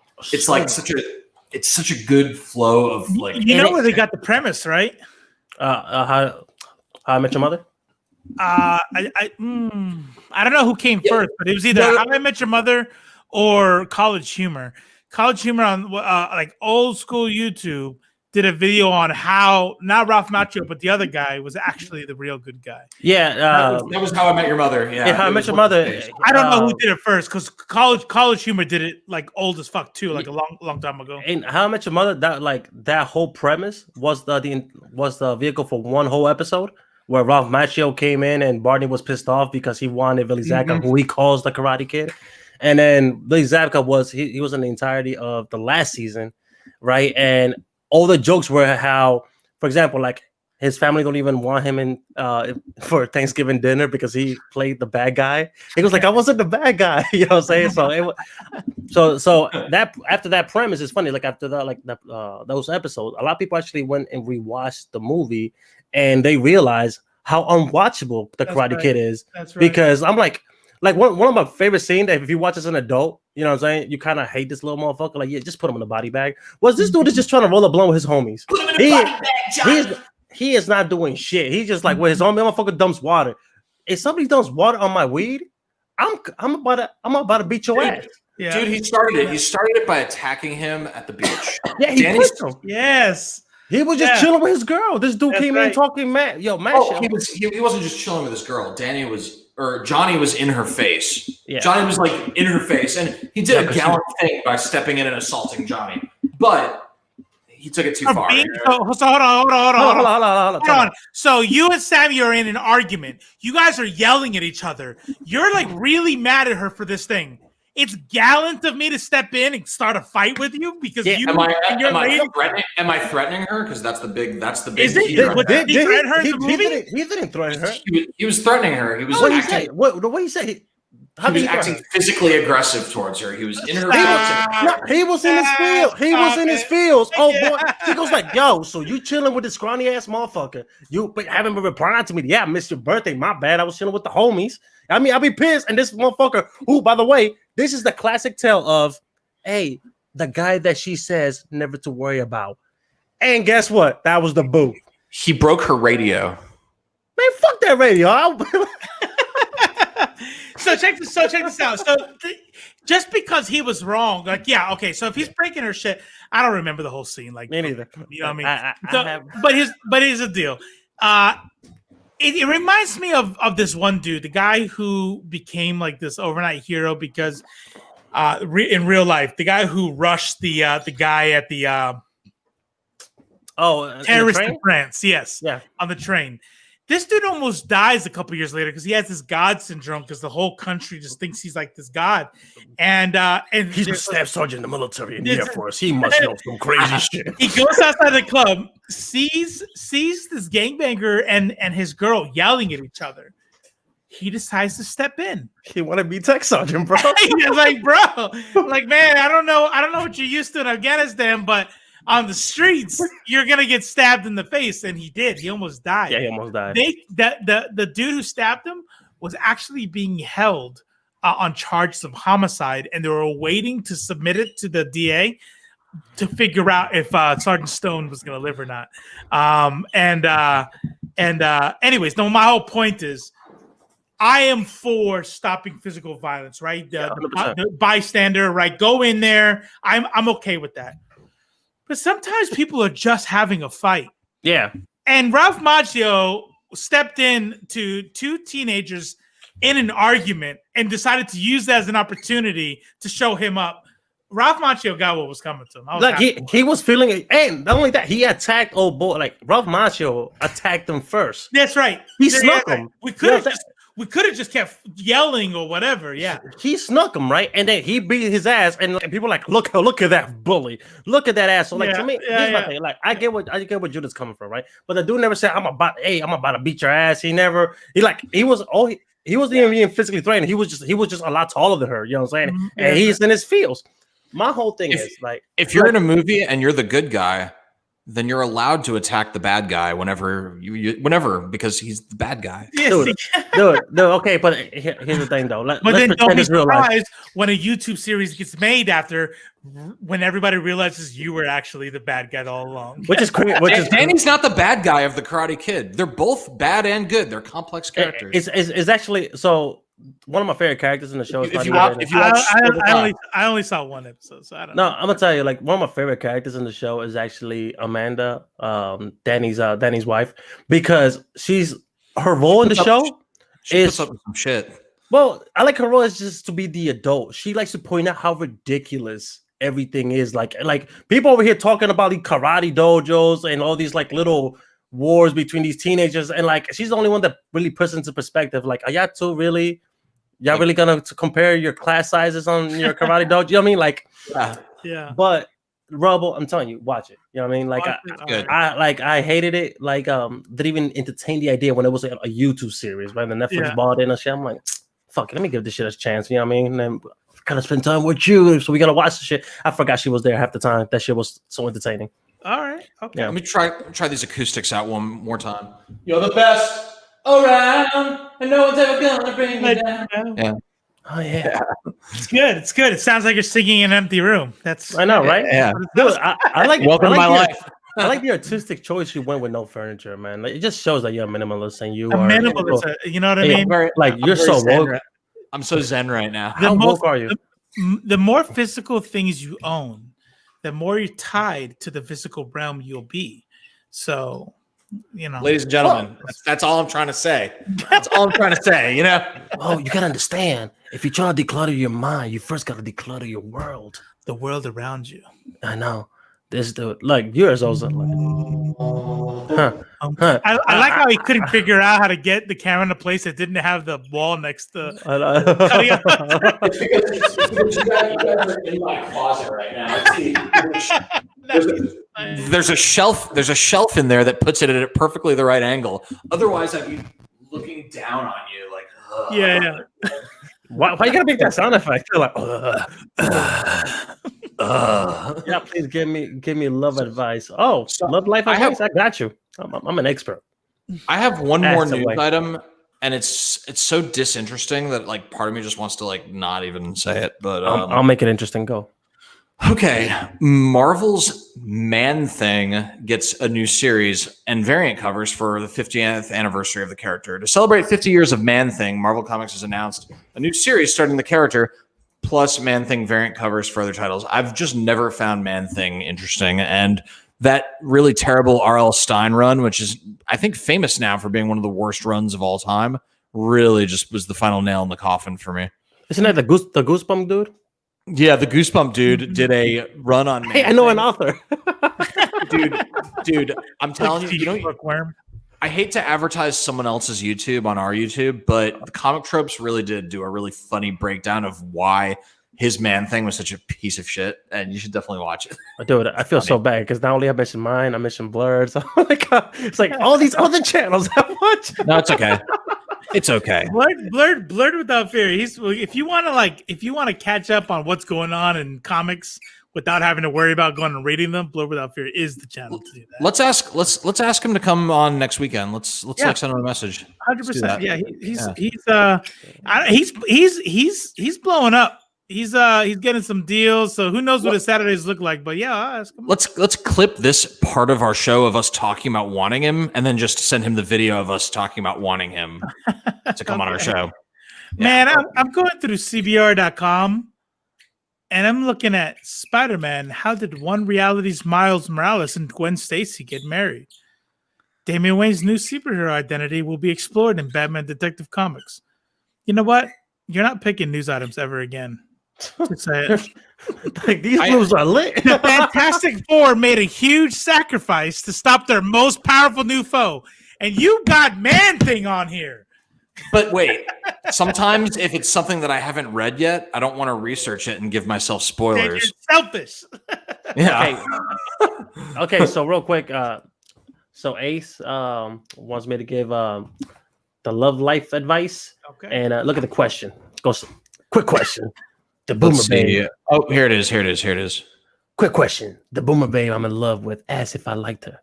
Should I tell her or log off of Facebook and I never speak to her again? First of all, do people still log off Facebook? Can you even log off Facebook? No, you can't. You can't. Deactivate. You could delete your app. Really? No, they have ways around that. You're stuck on Facebook. Oh, okay. Good. Well, so you can't. So you can't log off. Nope. You can't delete your account. So my advice: babe, I'm in love with. Ask if I like her. You should tell her the truth. Well, actually, no. Gradually. Don't say, "Look, I don't like you. I'm in love with you." Don't say that. You know what I mean, don't be that guy. Ted Mosby did it in How I Met Your Mother. It took him 9 seasons to get Robin. So, what you do is you tell her, "Yes, I do." You know what I mean? And then see where the conversation goes. But don't, and please, and I feel like I shouldn't have to say this, don't send a dick pic. I feel like that's like the go-to move for a lot of people. Just say, yeah. You know what? Yo, my boy Cypher said to tell you that I do like you. Like, don't do that either. What are those chain, those chain emails? Like you should say to her, I don't want you to be my girlfriend. I want you to be my wife. Oh man, that's smooth. So here's the deal. Did she give you a letter that said, "Do you like me?" Circle yes, no, or maybe. You always circle maybe, bro. You keep your options open. Because maybe with a smirk is actually way better than yes. It really is. It brings captivates. Brings mystique. I don't know. My point is, like I asked, she already seen it. Look, she already seen it, bro. So it's too late. His pee-pee. Is that what you're talking about? Hey, I mean, then, bro, that obviously, you know what I mean. You should just straight up tell, like, yo, you're past the point of no return. Yeah. At that point, if somebody's seen it and still, has a conversation with you and still asks, like, hey, do you like me? I'm like, yeah, you're in there. No pun intended. So when we say be cool about it, don't go like overboard. Do it in shades. Wear shade. Saying you're an effervescent mortal I want to hug under a waning crescent moon is exactly what we mean. That you couldn't have said it better myself. You nailed it. Yo, this is the type of shit that Shakespeare wrote about. You know what I mean? So when cats want to show that they love you, they leave dead animals like on your doorstep. Huh. So maybe try that. That explains so much. Yeah. I mean, unless you think you're better than a cat. Unless you think you're better than a cat. I mean, it's all about the kitty, really.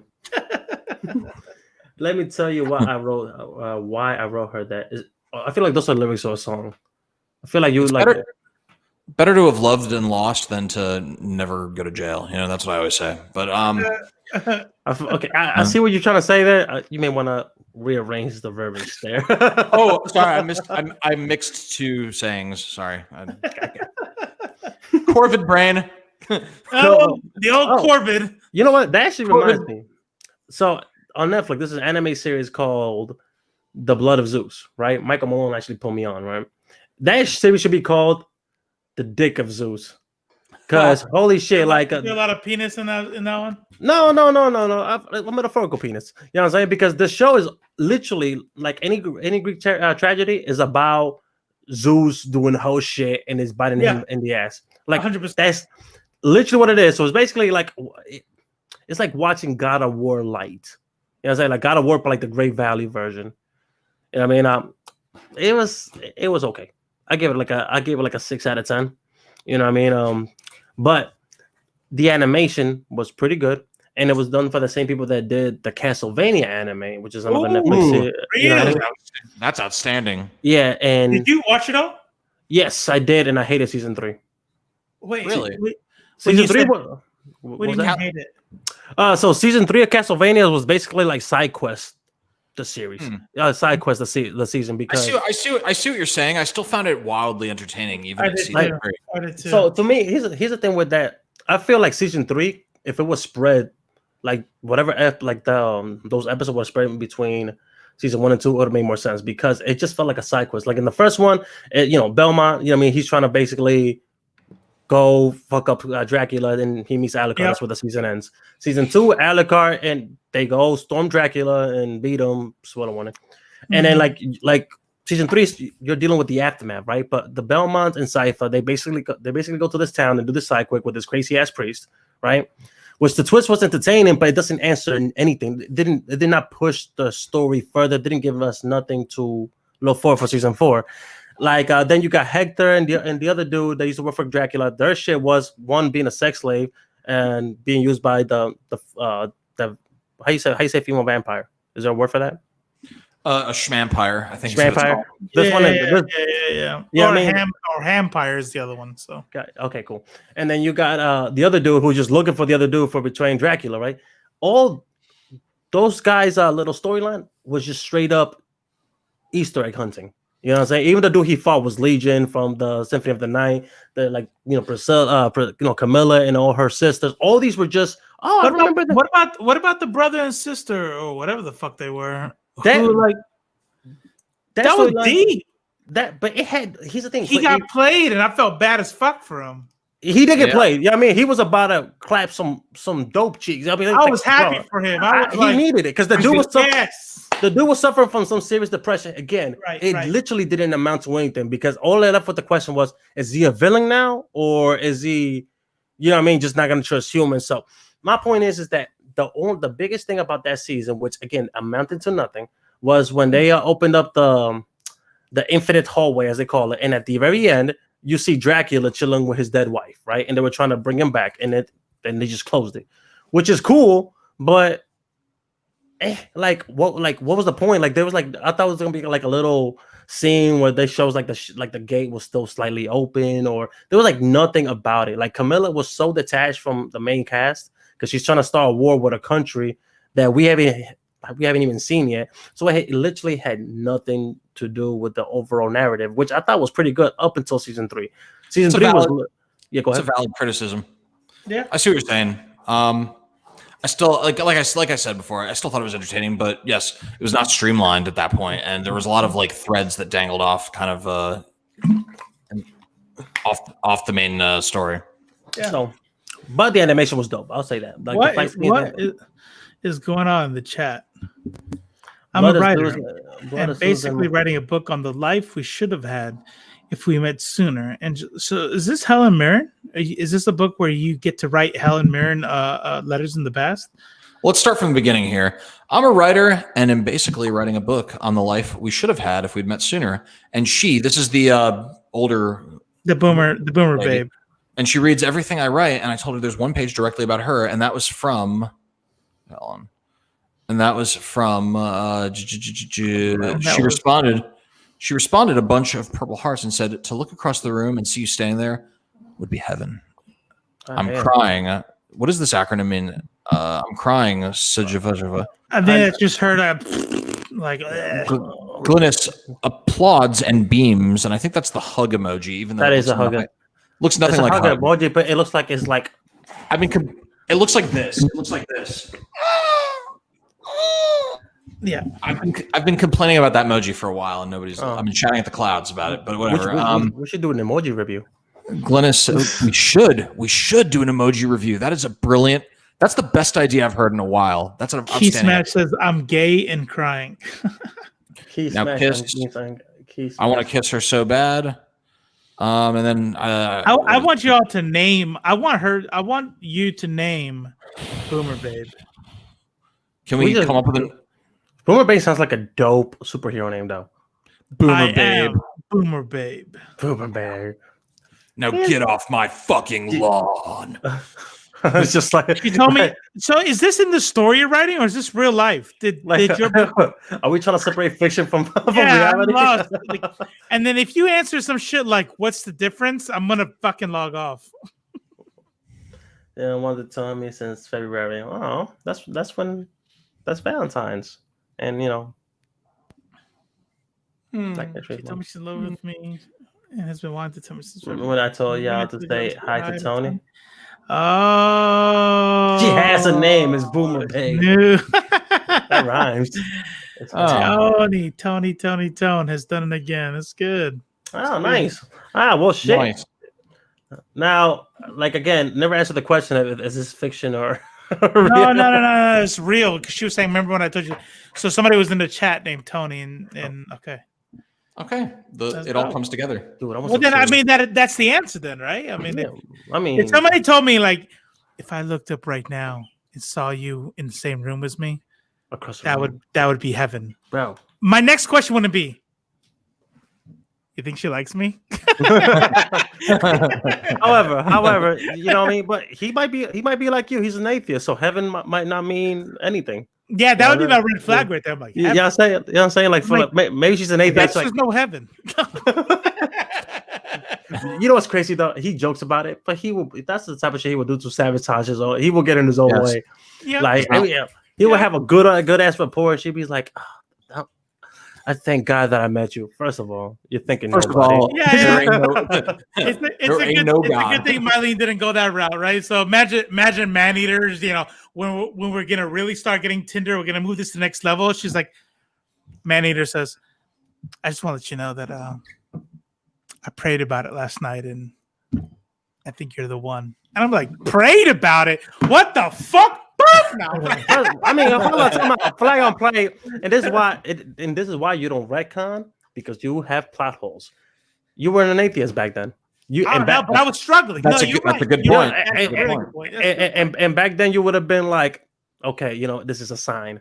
I remember. I was already non-hardcore, but I was sliding away. You were sliding? I remember back in like 2017 or 18 or something, having arguments. 16 having arguments with Robo where he was on the side of yes, there's God, and I was on the side of there's no God. Like so check this out. It wasn't an argument; it was a conversation. And here's what I remember very very close. I'm an adult. No. We do have arguments. I remember this one, and here's the only reason why I want to make that distinction is because I never said that Christianity was right or anything like that.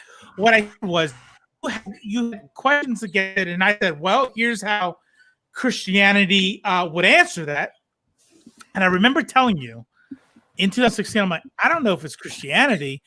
I personally choose to believe that there's a God, but at that point, what I'm telling you is one of those kind of like speaking out loud things. In 2016, I was already kind of like sliding away. It would be very soon after that where I'm like, I'm full of shit. I don't. So I agree. I agree. It was a conversation. It was an enjoyable conversation. Yeah, it was like a thought experiment thing. Yeah, thought experiment. But one of the things that you were doing, and I don't know if you remember this, but you were making a very good case for atheism while defending your belief in Christianity. And one thing you do is you'd say, well, you know, there's no evidence, and I understand that, like, you know, flying spaghetti monster, like, there's no reason to believe it. Like, you were making all these good arguments, but then you'd say, but, you know, personally, the Lord Jesus Christ is my savior. And like you were saying that, and it was almost like indoctrination.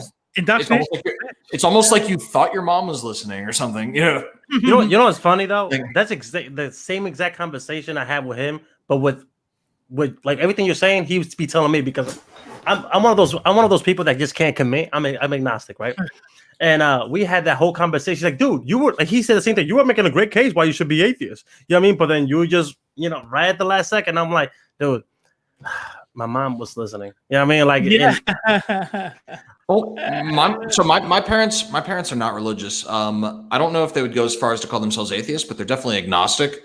But one thing, like even my mom, she never tries to indoctrinate me. But when we do talk about it, when I'm like, yeah, I don't think there's anything. I don't think there's any reason to believe in anything like that. She'll say like, well, you know, she like still is uncomfortable with me saying it out loud. She's like, maybe you shouldn't say that, or, you know. No. And it's like, it's like so ingrained in just humans you don't want to offend the even if there's like a 0.1% chance that it's listening, you don't want to piss it off, you know. You can say his name. His name is God.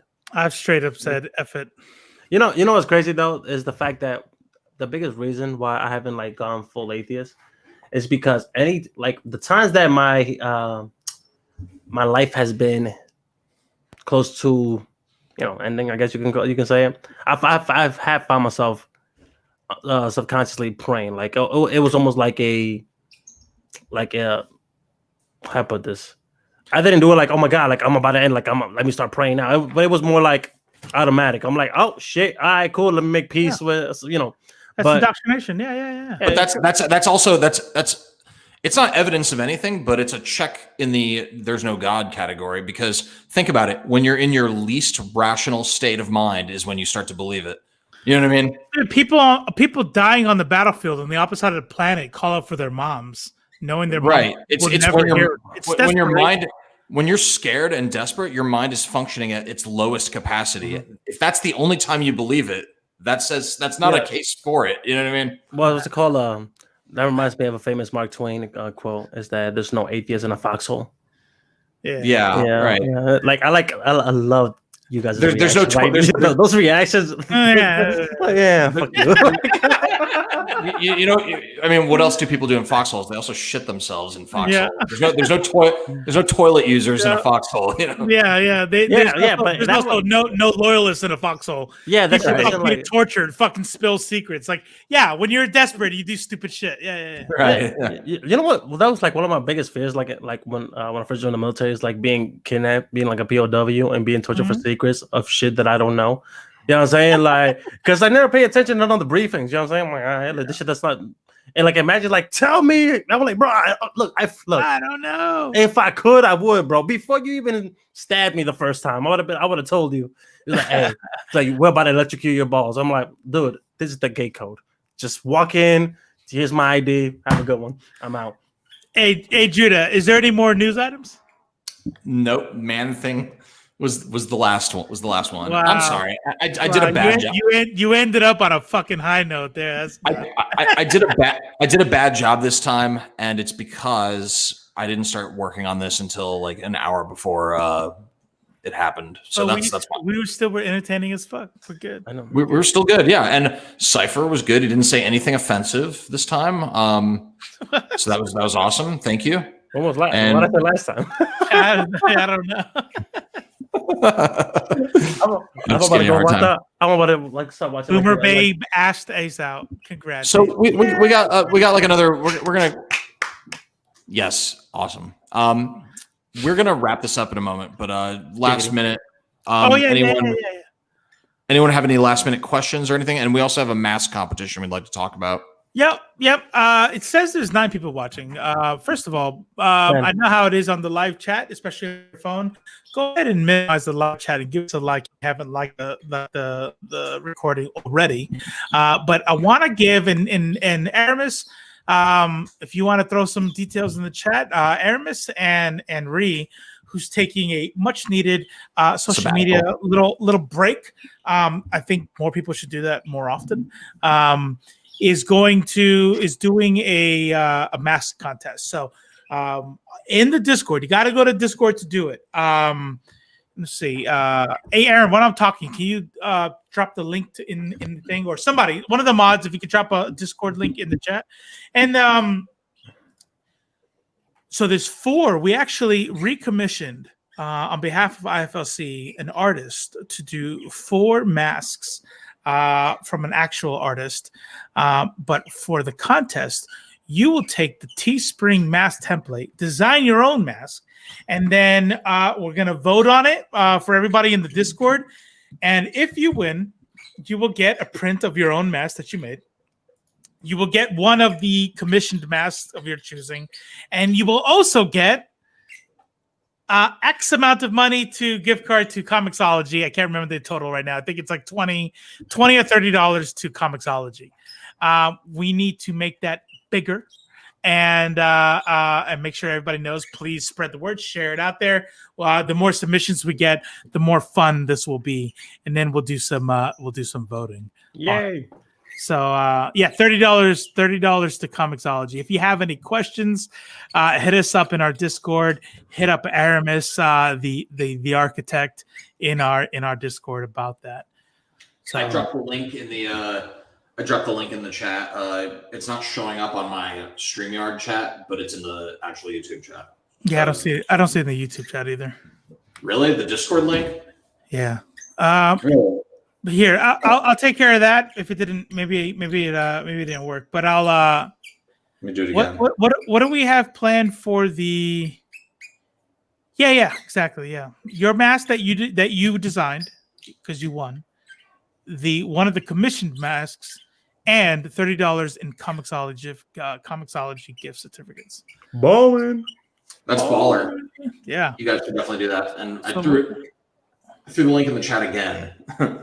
Yeah, I don't know why. Oh, That's weird. It'll be in the description for sure. My Discord is uploading. Here, let me try this. Hey Judah, what's going on for our welcome back 2021 video? What do we have planned? Glynis wants to know if any more watch parties are coming. Yes, but we haven't announced it yet. It's going to happen. It's just a little. So me or Robo and I are going through a difficult transitional period. Robo just moved to Georgia. He's in a hotel. He's in a hotel right now. I was fibbing earlier when I said that that was his apartment. It's not. He didn't pick out that painting either. damn it! I was about to ask. So Robo's staying in a hotel right now because he just moved to Georgia and his stuff isn't even there yet. And I, as you can see, have no stuff because I'm about to move to El Paso and I'm living on a mattress. So we're both kind of stressed. Also, Ree is taking a social media sabbatical and she has a lot of stuff going on too. We all have stuff going on. So we do want to Ace, Judith is a liar. I'm bored. Damn. We do want to do a what's it called? Watch party. It's just something that we can't project at this very moment, but it'll happen. So my computer, my Mac, I've tried it already. There's something wrong with the sound drivers. If I try to share my screen with video, the sound doesn't come through. So I cannot host until my actual household goods, like when my PC and everything gets here, I can't host anymore. I got a suggestion. Go. Take a weekly trip, then come see me for 4 hours so you can host. You can do that, or you could host. Oh yeah, I can do that. Fuck it. That's this backfired. Actually, I can though. I mean, I'm down. I mean, I'm kind of tied to two different servers here. We got IFLC, but don't forget we also have the Citadel that includes the video game side of the Robo Strange brand and LCFed. And so we're all one big family. We're all one big family. So if LCFed if Cypher hosts it, then it'll probably be on the Citadel, and we all gonna bring it all together. So either way, we'll get something out. Get something out. Yeah. Is that it? You want me to close it up? Yeah, close it up. All right, hey, ladies and gentlemen, NBs in the chat, thank you for joining us. I'm sorry that I have been gone for so long. I've had time to tweet dumb shit. Like that was like the most my brain could do, but everything else kind of fell off. I'm back. I feel like I am in a good time zone. I'll be moving into my next house on Tuesday, but I won't get all my stuff and all my equipment until sometime in January. So don't forget to like, subscribe, check out our Discords, check out the links in the description. Go to the Discord, get inside the mask competition, and I mean that's pretty much it. Can we also talk about Jamie Lee Curtis? Yeah, next week. Let's talk about Jamie Lee Curtis. Jamie Lee is coming next week. Why the fuck would we not do that? That's I mean that's big right there. If you want to give an idea for what you want to see at the next watch party, because we will make this happen somehow, some way. Drop us a link in the Discord. Let's get the Discord more active. Facebook sucks, and I want to kind of move this to Discord. That's my secret, and just move everything into Discord. Yeah. All right. What he said. Oh, pass check. Dope. Pants check. Oh wait, are we supposed to be wearing pants? Pants check. I'm wearing short shorts. I guess. What are them leggings? The leggings? Nah, they're sweats, but you know, I've been like they shrunk. Yeah, no, my legs got bigger. No, my legs got bigger. I'm strong now. Bro. Yeah, bro. Get them jigs up. I mean, get your weight up. Thank you for watching IFLC. We talk about movies, comics, and TV.